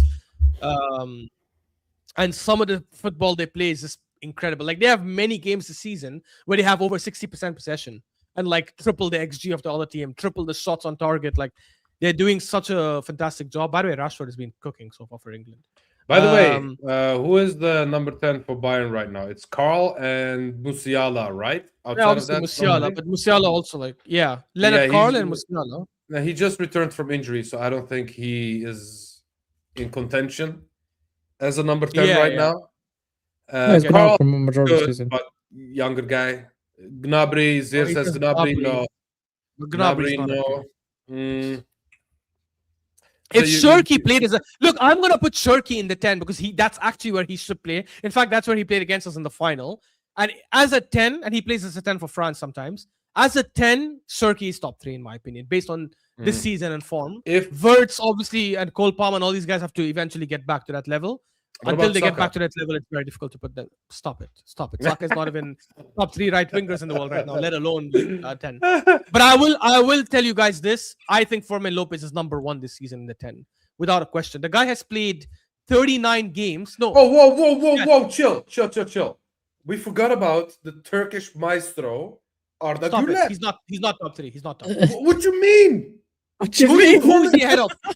Who's he ahead of? Fermin Lopez. Who's he ahead of? Yeah, leave. The door is there. The door is right there. Guys, T and Sami will take over. No, listen.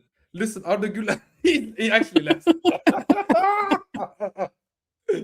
No, but listen, I am going to do prop because he's been amazing this season. Am I wrong? Yeah, but he's doing good. But I'm not denying the fact that Arda Güler having a good season. But top 3, is he top 3? What are we on? He said ahead of Fermin. He said ahead of the best 10 in the world right now.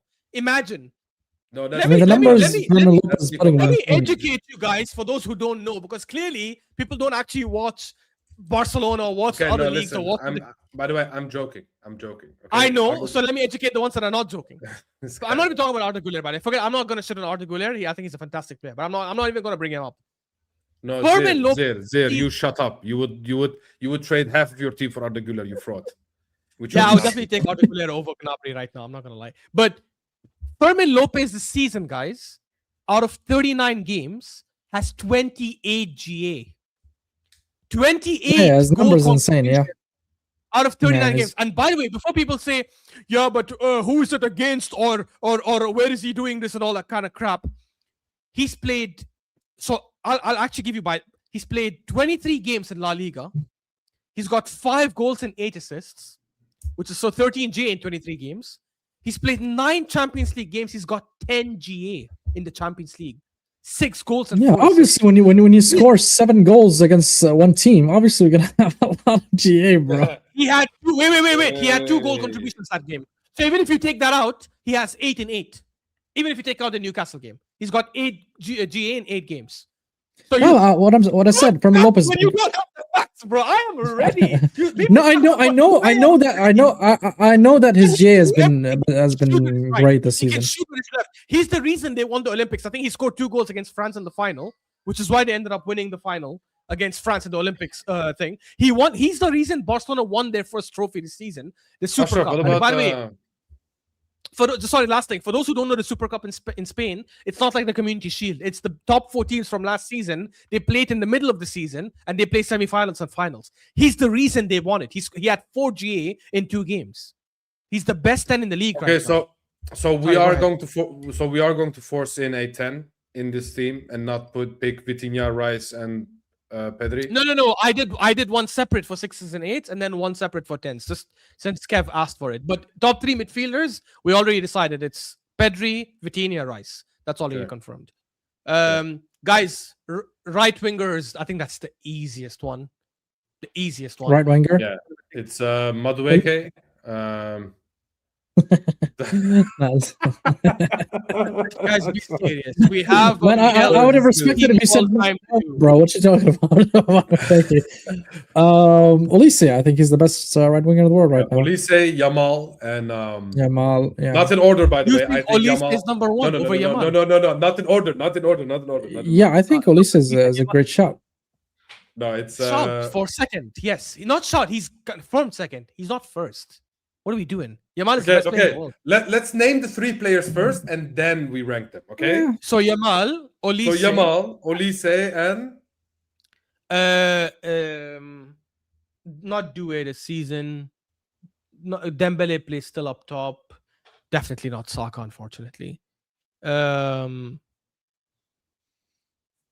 Who plays right wing for Madrid? No, actually, nobody does. That's definitely not Brahim Diaz. I'm not gonna lie. Why is this harder than what I thought? No, Kev, give it up, bro. With your Mbeumo. Send him Mbeumo. By the way, Mbeumo doesn't even play right wing for you guys in most games. He plays a lot of games as a striker. So what are we by the doing way, here? there is a shout to put Cunha in the 10 spot. You know what I'm saying? But hey, that's a different conversation. Stop it. Cunha is a baller, bro. I like Cunha. I think he's a good player. He's not But- top 10. He's not top 3 in anything, bro. Come on. He's not top 3 left wing, right wing, center mid, attacking mid, anything. Man, this bro, right I- wing. I don't know. Maybe Ahmad Diallo. No, I'm scared. I'm not Ahmad Diallo. Bro, Sad, please Down, shut man. up, bro. Sad, whatever you're doing, just go back to that, please. Clearly, you're not in the right time to concentrate. Guys, Go give back us to your names. business in Right Mane. wing. Yeah, right wing. Who are we missing, guys? I mean, the We're fall off obviously is missing some massive. Bro, the The fall off is insane. massive from we Yamal. should be fighting about Palmer and the Foden and Saka right now, but we're not picking any of them. Nah, Because bro, all three none have of them been are. fit. No, they've been awful this season. Awful. Yeah, I awful. mean, Even Saka should Salah have has been been awful. cemented third, but he's unfortunately shot the bed this Yeah. season, and obviously his guys didn't help either. Bro, By the way, Saka's not playing. Saka's in jeans, bro. Saka and Rice are not playing at all. They're getting a rest. Nice. Yeah, it's good, Bro, man, at least. to this season, I would put Barış Alper Yilmaz over Salah. You know what I'm saying? Like, actually. Yeah, Yeah, but Salah Yilmaz has been doesn't awful, get in man. either. Just in case you thought. No, Yilmaz doesn't get in there, obviously. Yeah, just in case you thought you'd sneak it in. No, of course not. If that was the case, I would have put Noah Long at left wing. You know what I'm saying? Can we I don't know, Estival? I mean, he had a good start. No, then he stop fell it. off. Stop it. No. Stank it up after. Look, I'm not Yeah. gonna lie. Like Semenyo might be a shot because Semenyo has played left and right this season. In fact, against us, he played right wing. I actually think Semenyo gets in. Generally, I think Semenyo gets in top 3. If you look at the whole season, like he's played left, he's played right wing. But then again, if we play him right, who are we gonna play? Actually, left is probably easier. But yeah, I don't know. I'd probably. Do we take Semenyo? We already know Olise. We already named Olise, bro. Olise is in the top 2. Olise is second. Yamal is first. We already said. I agree with Red Stick. We'll just move on. If we think of a name, we'll add it. Someone that deserves to be there. It's definitely Yamal and Olise. so- 2 ballers. That's 100%. Yeah, 100%. Left wing, maybe Leonard Carl because I know he can play right as well. I guess maybe. So I don't know. Nah. Left wing, we have Vinny Jr. Obviously. We have Kvaratskhelia. Semenyo. I guess Semenyo gets there. Kvaratskhelia. No. Who had an amazing second half of the season. I would put Luis Diaz over Semenyo, personally. Yeah, the season Luis has been Diaz blown is an amazing shout. out. Luis Diaz is an amazing shout. I think Skvara, Luis Diaz, those are like top. Kev, give it up, bro. There's no more. Kev, And Vinny. spoiler: no more United players will even be in the conversation. 0. So you can rest now. Yeah, I Now did my we best. bring I did my Cunha. best, bro. Yeah, I think those are the 3: Vinny, Kvara, and Luis Diaz. Currently Okay, in form. but okay, this is maybe controversial, and maybe you guys are not gonna like this, but my top 3 is Kvaratskhelia, Vinny, and Luis Diaz. I This think is a- You Kvara, have another name that I think that we haven't Kvara has considered the at all. potential to be the best left winger currently in form right now. Oh, I don't know, bro. I think Rafinha also should get a shot. I'm not gonna lie. Ooh, by Not the he's way, not having the yeah. Ballon d'Or season of last season, but How, Ah, guys, he's still how incredible. about Bro, we put look, the whole Barca team and then the squad and then just end this segment right here? wait. Is Barcelona not the top scoring team in Europe right now? Why is it Mm-hmm. crazy to say that some of their players should be considered? In the striker position, nobody will get in from You said Barcelona. Rafinha. What does that But have their to do with wingers- Bayern? Barca is the top scoring team in Europe. So why wouldn't we Okay. get two of their players in the conversation? There's no question Rafinha is one of the best left wingers in the world, even though he obviously is originally a right winger, but he's been playing left wing for Barcelona for the last couple of years. Bro, Maybe- even in a What- season what- that's what- slightly what- underwhelming, What about in a Rashford? season that's slightly underwhelming, he's got 5 GA in the Super Copa. He's got what do you call? He's got 14 GA out of 20 games in La Liga because he obviously had that injury issue, and he's got 5 GA out of 7 games in the Champions League. I think You know, Rafinha ba- has the- like set such a high bar last season. The thing is, normally Rafinha would be number 3 then, but based on form, I have to give it to Luis Diaz. I think Luis Diaz is having a too good of a season to not put him in number 3. You know what I'm saying? If Rafinha played, for example, as many minutes as Luis Diaz Or did, just then you could say Rafinha. just to satisfy Ashton, he By the doesn't way, get upset. but as well. I don't think Luis Diaz misses out either. I think how both about make- how about we put Rafinha as number 3 in the right wing after Yamal Ulisse? but he doesn't play right wing. That's just us trying to do it. For Who the sake would of you it. kick out? Yeah. Ashraf? Kvaratskhelia. The first half of the season, he was disgusting. He only picked it up in the second half. He wasn't that good in the first half. No, of the but season. no. In Listen, fact, based on he's current only form, played 22. He's played 22 games. He has 4 goals and 1 assist in 22 games. That's the worst GA of any winger that we have discussed so far. Mm. He's don't forget. I know we're looking at the chart. By the way, the reason he was on the bench against Chelsea is because he was dropped for a little while, and that's why there's been links of him leaving. Yeah, but listen, we're talking about current form in the now. Now he's turned up. He's playing great right now. Yeah, but You're current saying form doesn't across the just mean season, you're last saying couple of across the weeks, season. right? It means also across the season, bro. Um, So I don't know. So then the conversation is between Kvaratskhelia and Luis Diaz. Is that what we no, reached it's to? about Kvaratskhelia and Rafinha.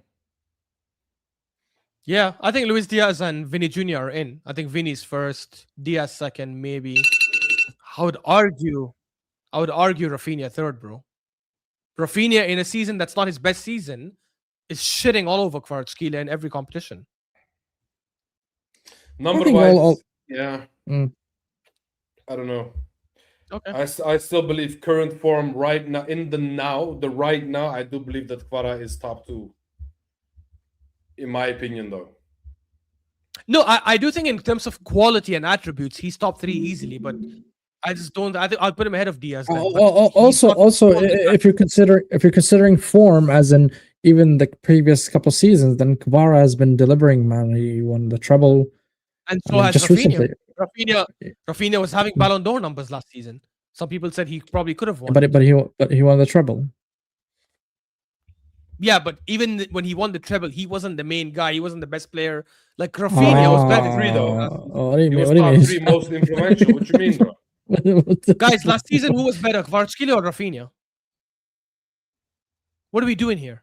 Who was better last season? Rafinha had like 50 GA. I think number wise, yeah, Rafinha. Not just Yeah. number wise, even clutch wise, he's come up clutch in almost every game they've played. Even against Inter Okay. Milan, he scored. It's not his fault they got knocked out. Yeah, but he also Well- helped the Ballon d'Or winner Dembele to win it as well, right? He was a I part of agree. that That team. doesn't mean he wait. was better than Oh. Rafinha, though. Who did you say, Sammy, as your 3?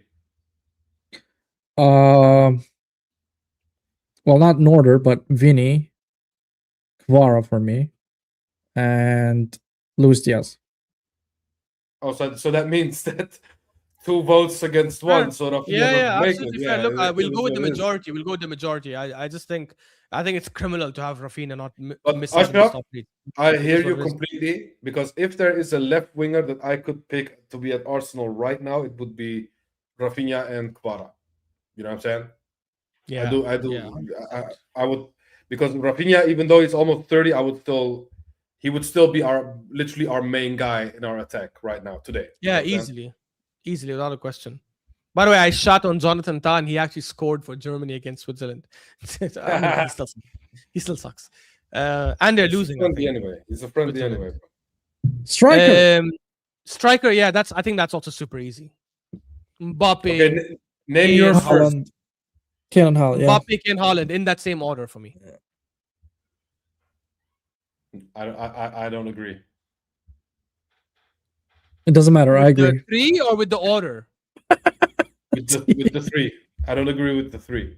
What's who's your Which best guy would striker in the you world? replace? I would pick. Okay.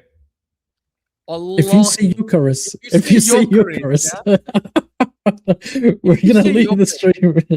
Yeah, genuinely. So stop it. Stop. Mbappe, Uh-huh. Yes. Harry Mbappe is Kane. number 1. Harry Kane, Uh-huh. I agree. Number 2. Uh-huh. Uh-huh. Victor Osimhen. I'm not mad at Kane number 1 either. By the way, like I don't. Victor Osimhen. See, I'm not mad at it. I can hear it. Yeah. Victor Osimhen is number 3, bro. I think throughout the whole season, if you look at form, if you look at impact on the team, I think Osimhen. You know what? This is the easiest had a metric better we can put season. for a striker, right? Which is numbers, right? Striker, GA, It's the basically, right? easiest metric. That's easy. I'm not gonna look at dribble. I'm not gonna look at chance but created. you don't Can we do understand. that, Ash? Quickly, If just you look quickly, at- please. Well, listen, if you look at Osimhen, for example. Per 90, please, Ash, if you don't mind. Just do it look quickly. Look it up.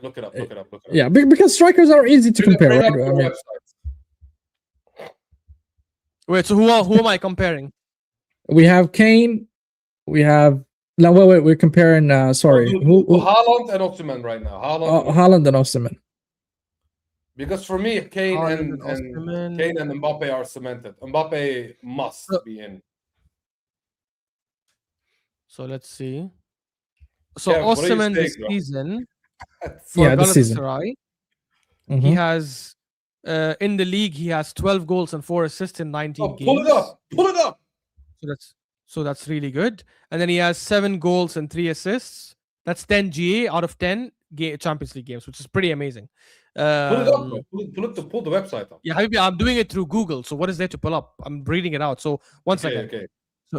So he's played 29 games, and he's got Just go to transfer market and it will give you the 26, whole. 26 G.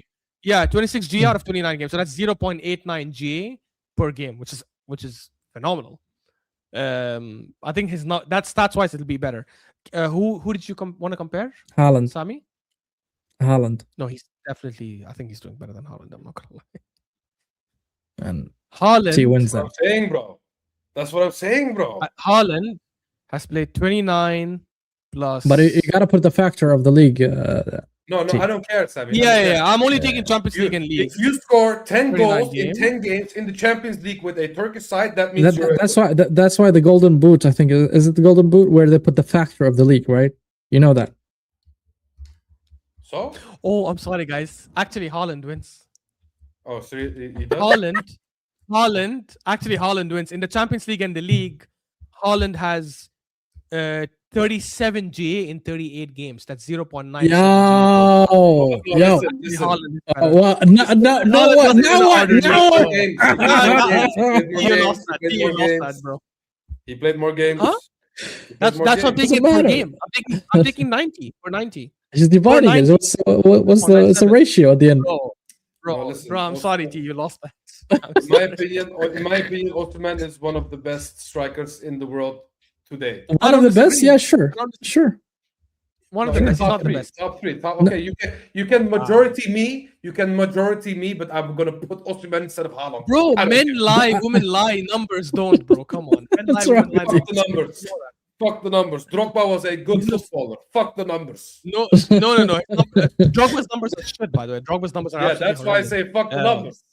He's a good footballer. Yeah, but he's overrated though. But anyways, cool. So guys, that's our top 3 in each position. That took such a long time. We spent 1 hour and 40 minutes. We haven't even come to the main thing. I think the main thing, to be honest, will not take as long. I have it ready. I have my lineup Yeah, ready. Sami has it ready. T had one ready, but he did one for like the world 11 of all time.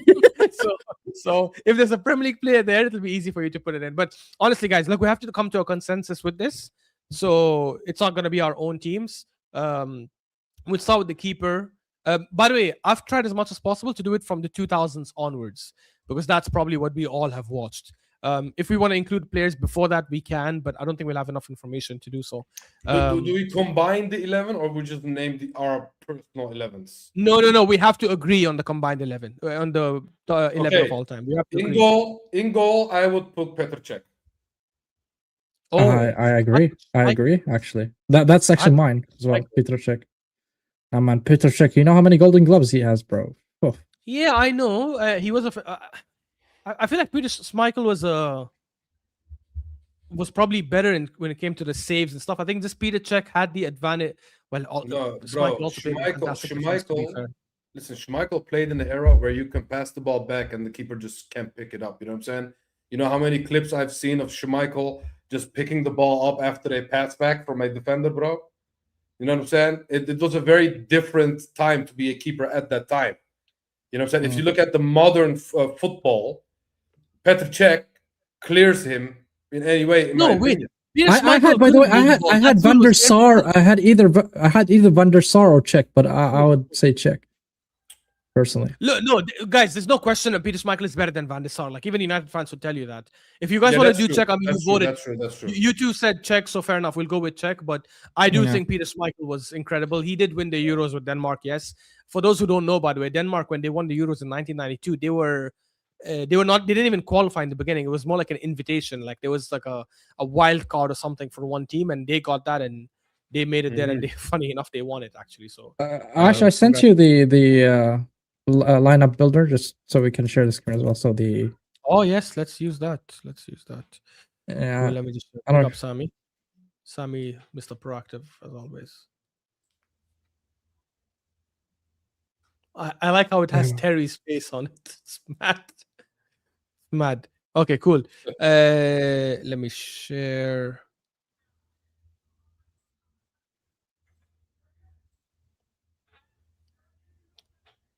Cool. So I think the first one was pretty. We'll go with Cech.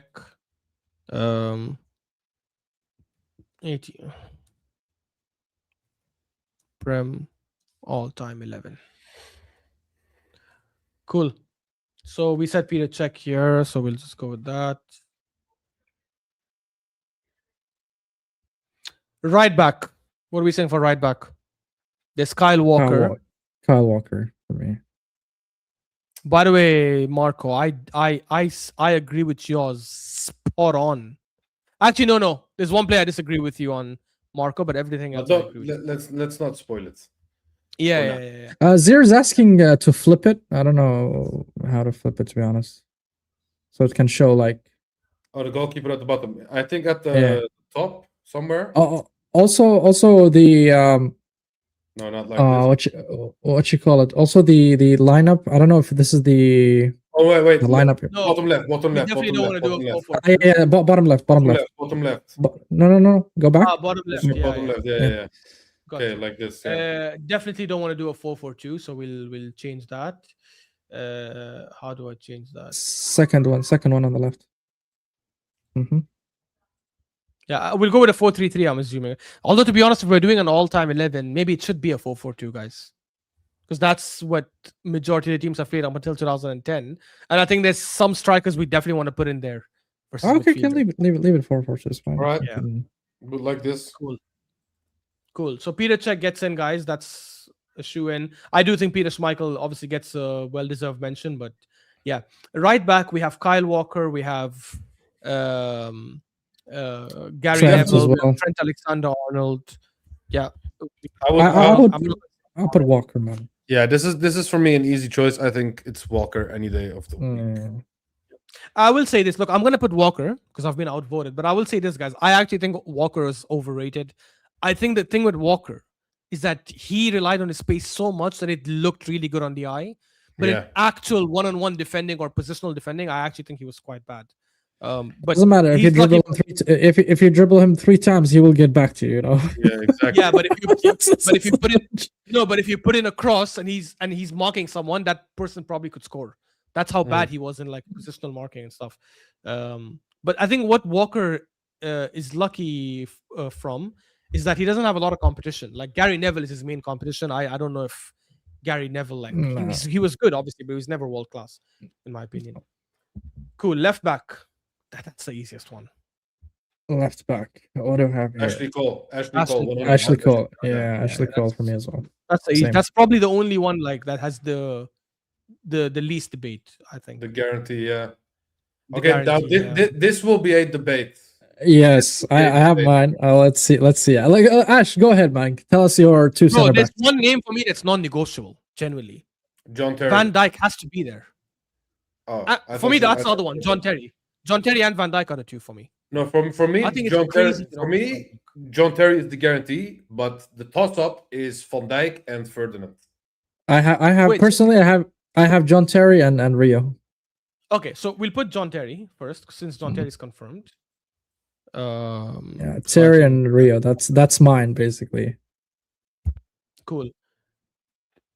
Look, guys. I think Rio was amazing. I think Rio was world class. We have never seen a peak in centre back history, in my opinion, in the Premier League, like we have seen of Van Dijk. The Ballon d'Or season. I know he didn't win the Ballon d'Or. Obviously, he came second. But they didn't vote for Rio yet, Kev. Only Sami voted for Rio. T said it's between Ferdinand and Van Dijk, so I'm trying to convince T in this scenario. Van Dijk's peak is one of the best. He knows peaks we've ball, ever man. seen. He knows ball. And he's nah. Look, he knows ball. The But thing I is, don't Ashraf, see. are we going to count longevity as well? Yes, Yeah, but this is all time. Listen, Yes. No, listen. Wait, This wait, is yes. all time. Yes. This is the all-time 11, not all-time peak 11. You know what I'm saying? guys, I understand that, but the only thing Ferdinand has over Van Dijk is longevity, in terms of the physicality, the pace, ball playing, everything. Van Dijk wins. Not that Ferdinand was bad in these things. Ferdinand was also fantastic in these things, but Van Dijk is better than him in every metric except longevity, and not longevity because Van Dijk is 30. By the way, Van Dijk was 33 last year, and was considered one of the best defenders in the world. So it's not like he doesn't have longevity. It's just that he didn't play for Liverpool for that long as much as Rio Ferdinand. By the did. way, Jaap Stam is also a very, very. But his prime was at Milan. Only 3-4 seasons. It cannot be. No, I'd argue his prime was at United, but he only played 3-4 seasons. No, I think it was at Milan and Italy in general. The thing is, I he left grew to up Milan after he made his name in United. I think. I grew up watching Ferdinand. Obviously, I thought he was in my. I think you watched both. T. What do you mean? You watched VVD? No, but I grew up. It's basically growing up watching Messi and then comparing him with the new best players of the world. I do believe that Messi is still better in every possible metric than the current players. Oh, no, Messi is a different. Messi is a different planet by himself. The thing is, and Van Dijk came second to that alien that you guys just mentioned. He came second to him. That's what I'm saying. Van Dijk is, for me, I think the best Dutch defender I've personally have ever seen. I think he is better than Van Dijk, Jaap Stam, and all of those guys, Koeman and all of those guys. You know what I'm saying? Yeah, man. It's, you know what it is. Yeah. If I would pick consistency, I would pick Rio, because I do believe that even the teams that Rio played before he joined United, he was amazing at. You know what I'm saying? Yeah, and so was Van Dijk. He was fantastic at Southampton. Van Dijk played for Southampton and Celtic. He was killing it. He was so good at Southampton. That's why he moved to Liverpool for 75 million, because he was killing it at Southampton. That's why City wanted him, and he chose Liverpool. Both City and Liverpool wanted him at that time. So he actually made his name in Southampton first, and then became that world-class defender at Liverpool. He's only had one. I think this is the first season where he's actually been bad. Every other season he's played for Liverpool have either been the best defender in the world kind of season, or top 3 defenders in the world. In every other season. The thing is, bro, in my eyes, Rio is also the perfect defender. So I don't know who to pick. Okay, how's that? How do you what do you think of putting a poll? Put a poll, Ash. No. Obviously, if you two are voting for no, put a poll for the chat. For the chat. Yeah, I can the chat will say Rio. Just put like Rio Terry or VVD Terry. Yeah, I'll actually create a poll, to be honest. Maybe the I'm gonna create a poll, but maybe the chat and we can move on and then get back to that spot. Yeah. You know, it's fine. Yeah. So we don't. No, Yeah. I have to pick. I must pick, in my opinion. Yeah, sure, pick, man. But no pressure to Oh, pick yeah. now. You know. By the way, No. honorable Pressure to mention. pick now because I want you to. I wanna see who you. Yeah, by the way, honorable mention to Sol. You know what I'm saying? Big up Sol Campbell. Yeah, well, still, man. I mean, Yeah. Definitely No, not he's getting. not he honorable didn't. He mention. didn't If get this- to the if this- levels of John Terry. If this was Sorry a for that. top 5, Sol would be in it. Okay, don't chat to me. Yeah, sure. I rate Sol now. What do you mean? Maybe, not for sure. Yeah. You have Vidic, you have Stam, you have Oh, Company. by the way, Vidic is also a shout, bro. No, only- he's not better than The Van Dijk. only defender that won 2 PFA Player of the Years. Huh? That's not a coincidence, and that's in a Sir Alex Ferguson team. And that's the honorable mention, not Sol Campbell. I mean, compared No, to you're a if you fraud. wanna- You're a fraud, you know. Bro, what I'm saying? Ruben Diaz won Player of the Year, so should Ruben Diaz get in because of that? Like, I think some of the Player of the Year is like some players don't deserve it in my opinion. But anyways, guys, I've started a poll. Go vote. I have a feeling Rio will win anyways, but I just feel I feel it's so unfair to what's his name? Nobody's saying Van Dijk is shit, bro. No, I know you guys are not saying he's shit. I think he's the best defender in Premier League history. I actually think he's better than John Terry. Like, for him to not even make the top 2, I think it's just mental. Yeah. But it is what it is. Like the reality is like if Liverpool. It's a tough one still because I really like Rio, but I also like Van Dijk very, very much because he is the best Dutch defender I have ever seen. But the thing is, will he get past the consistency that Ferdinand has showed? He was a part of the treble team. He was doing it for longer than a decade. Van Dijk did not have the same longevity as a Rio Ferdinand. You know what I'm saying? And that's the problem for me. That's the problem for me. But So it's arguable. Why? Since when did VVD join? Was it 2017? Was it Liverpool or Southampton? Liverpool. Yeah, he joined in January of 2017-2018. 17-18, right? So he's been now what 3 + 6, so 9 years. That's quite a long time. I mean, You know what? I'm going to pick with my heart, and I'm going to say Van Dijk. Fuck it, it's Van Dijk. My man, T. My man. Fuck it. Big up, T. I'm gonna put it quickly before he changes his mind. you're ignoring even the votes from the chat. How shameless. Yeah, خليه ورينا votes. I didn't see the votes, to be honest. No, look, I'm not. But guys, the votes are still running. I'm gonna wait and see. It's 57-43 right now, so we don't know. Big up to Virgil van Dijk. I think he deserves to be there. Cool. So, guys, for midfielders, we're gonna pick the 2 midfielders in the middle. Can be any. Can be a 10. Can be a 6. Can be an 8. I don't know. So. I mean, do you guys want to put the player that the chat voted for? Or not? Yes, I will put the players that the chat voted for, but it's 50-50 right now, literally. It's literally 50-50. So by the end of this video, I'll check which one has more and I'll put that player, I promise you. Cool. So bro, this is a hard in the one. middle. This is a hard yeah, one. we have obviously Scholes, A KDB, lot. Gerrard, Lampard, Vieira, KD. I said KDB already. Fabregas, I know he doesn't get in, but I think he deserves a big shout out. Fabregas, no. If I want balance, I would pick Gerrard. By the way, I actually think Fabregas is better than all these midfielders except KDB, generally outside the Premier League as well. It's just that this is Premier League 11 only. So if I want balance, I would put Gerrard and Vieira. We're not looking at balance in Texas. I cannot have a combined 11 without having the best midfielder the league has ever seen. KDB has to be there, in my opinion. Yeah, that's the thing, you know. I put KDB. I'm now struggling with the other name. Who are you gonna put him above Gerrard or Vieira? Vieira, man. I think Vieira has been probably the most complete midfielder I've ever seen, man. That's the thing. Vieira has to. I love Vieira, but Vieira doesn't get in for me either. I don't know, man. I think the top 3 midfielders I've seen in the Premier League are Gerrard, Vieira, and Lampard.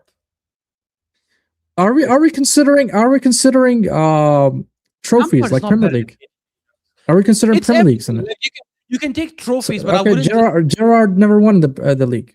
Yes, I understand, but he didn't. Like, I get he didn't win it, and that's a big black mark on him. But He could have Exactly. easily gone to City or Chelsea and he would have won all those leagues. It's not a question mark on his quality though. Quality wise, Gerrard was better than most of these midfielders, in my opinion. Was he Like, better in than terms of- Lampard, for example? In terms of talent, 100% he's better than Lampard. Bro, I get- Lampard was one of those guys that could score from everywhere. He could defend, he could pass, he could literally, he was the perfect defender. The only thing that this guy did not have was probably pace, but he had long legs, so he had these long strides, so he didn't need pace that much. For me, Lampard and Gerrard both are the perfect made defender. If you think about a defender, you think of those two midfielders, in my opinion. And the same goes to Vieira. You know, so what about Scholes? What about Paul Scholes? I think Scholes got. I think he's The thing is, Scholes was in a team with better players. So if you look at the trophy argument and the number argument, you could say that if they, for example, played with Gerrard, maybe they would have had more success. You know what I'm saying? Scholes, in my opinion, is not top 3. He's not even top 5, in my opinion. Scholes is one of the team. He's not one of the stars of the team.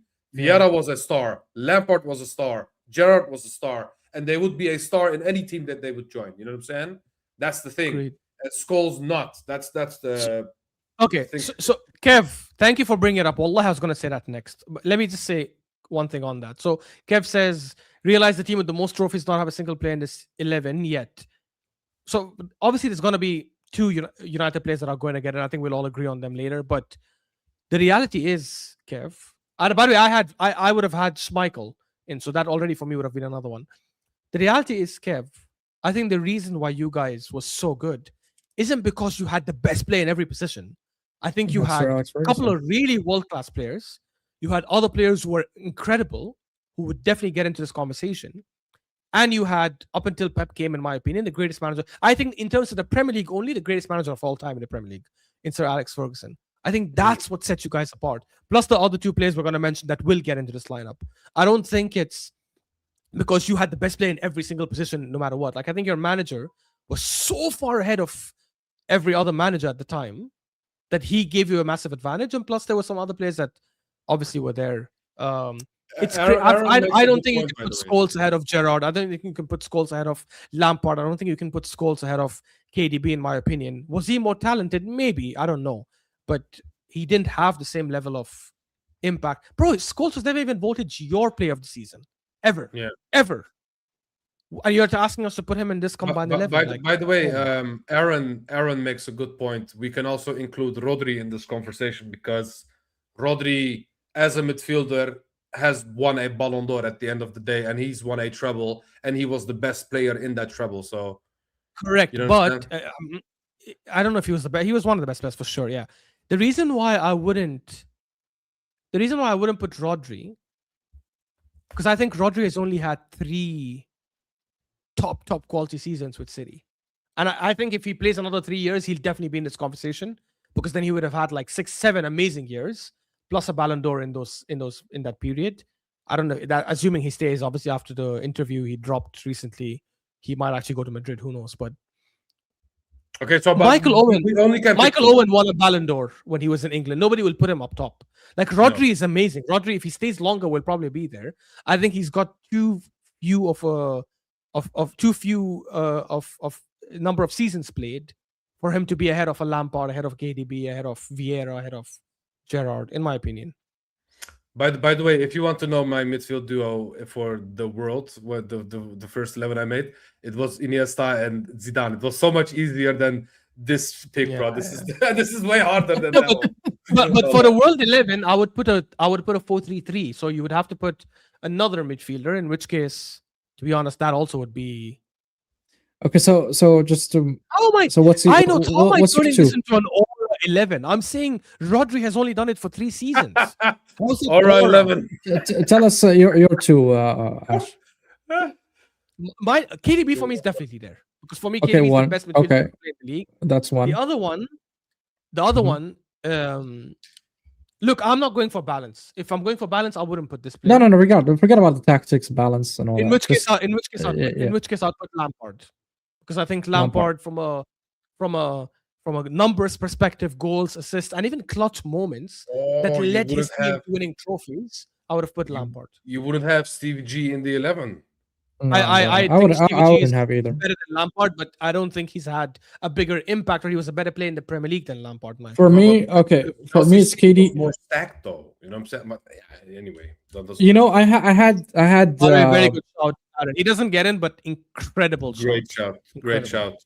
I think his career at Chelsea was just too short-lived because they did the same that what we are doing with Saka right now, which is overplaying to the point that he got injured and he became shit. You know what I'm saying? That's what happened. But the only player to win back-to-back leagues with different teams, where he was probably one of the best players in both teams. In fact, he won Yeah. Player of the Year with Chelsea. So, Yeah. bruh, Conte was just. Yeah.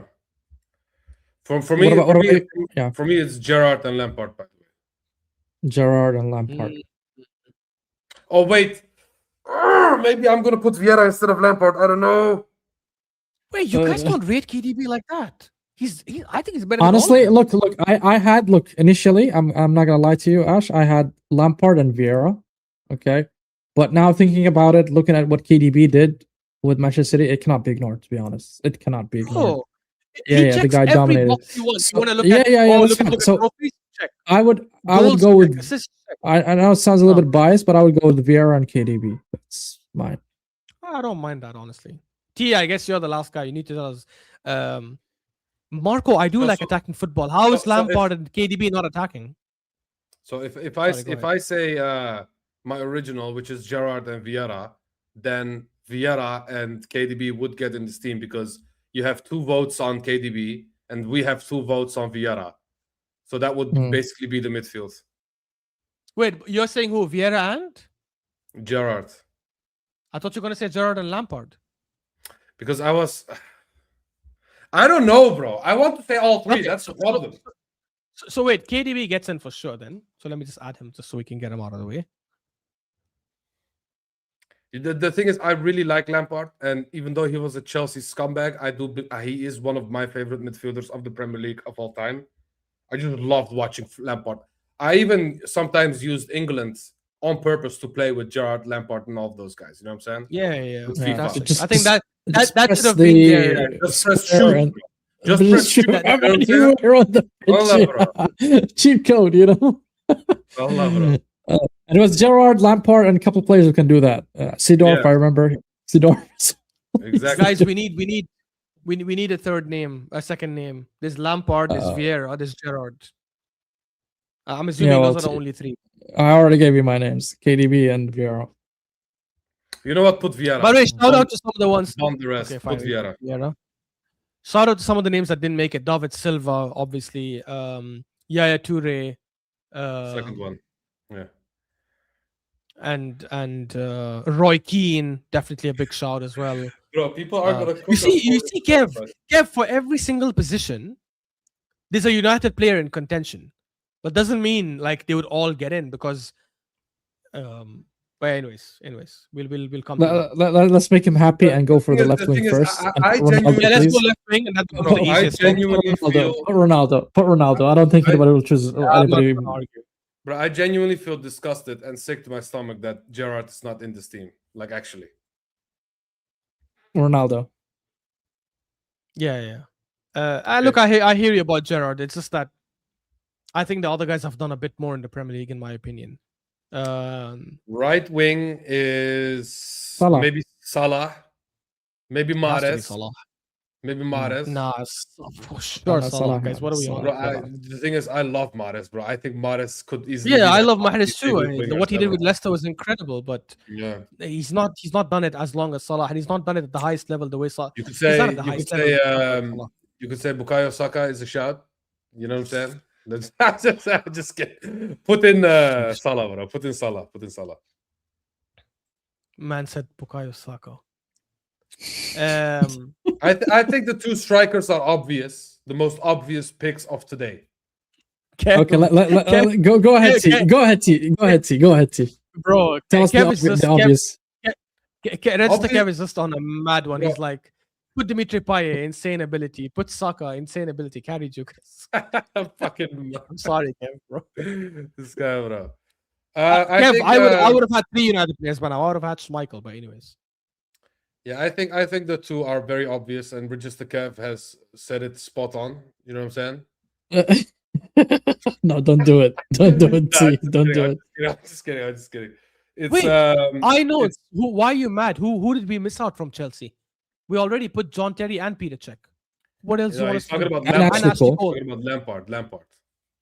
Oh, I thought he was arguing about Hazard. There's no way you tell me we put Hazard over Cristiano Ronaldo. You know what it is? No. We could say Cantona, we could say Alan Shearer, we could say Henry, we could say Rooney, but I am not old enough to remember Alan Shearer like that. You know what I'm saying? Like, I only know what caught I mean? him in the We 2000s. we when already Newcastle set up Ronaldo the- and you Cantona, I guys- can say the same. Cantona, I But can we say the already same. set up the period. I mean, it's 2000 onward. Yeah, but even if you want to go, guys, like honestly, Shearer, as good as he was not better than Henry.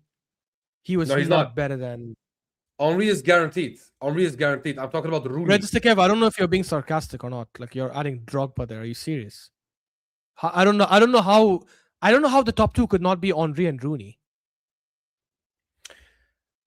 I agree. No. It should be. It should be. It should be. I Henry and I Rooney. genuinely think the best Yeah. two players in Premier League history: Henry first, Rooney second.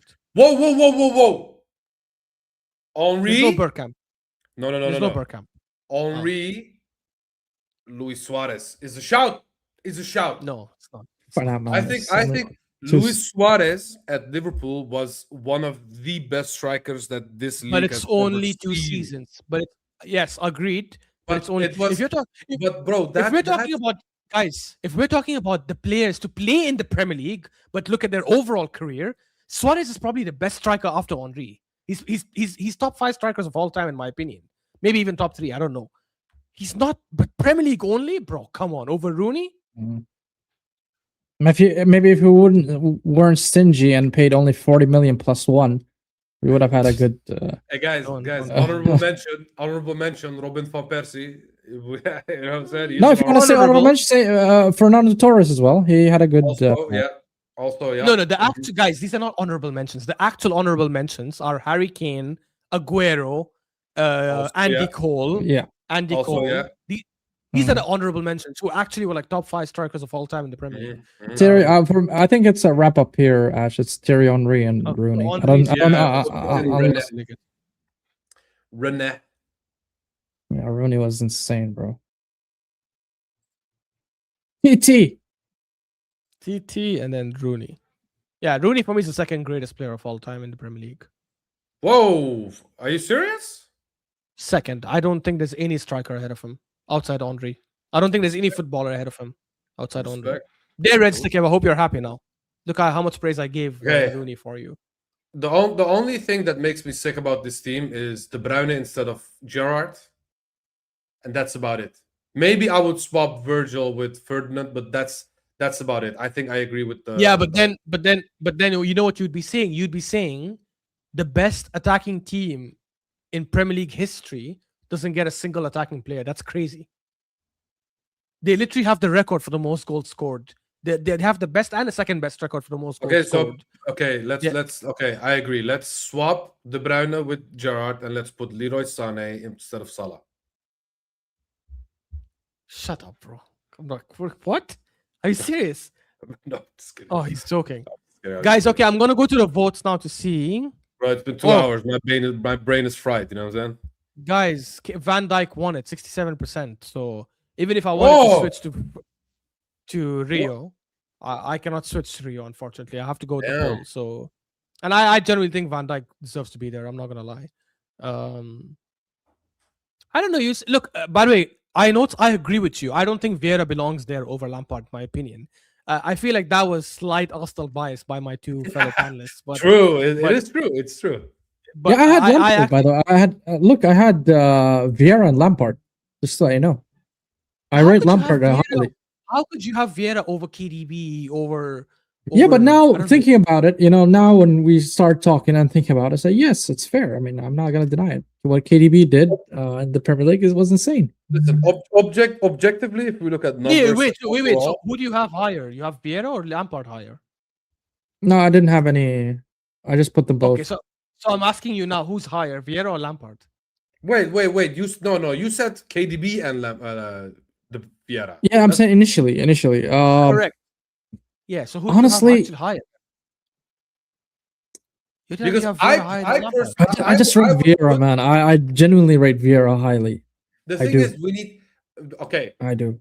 the objective answer would be De Bruyne and Lampard. That would be the most objective answer there is, because numbers That's wise, exactly what I said. Yeah. no midfielder has as many GA as Lampard. I understand, but here's the thing, T. We're talking about a midfielder, an 8 or a 6, which means that he's you're not everything. looking at GA. You're not looking just at GA as a midfielder, right? When I see here's Vieira, the I see a problem. boss in the midfield, right? But Yes, GA guys, is important.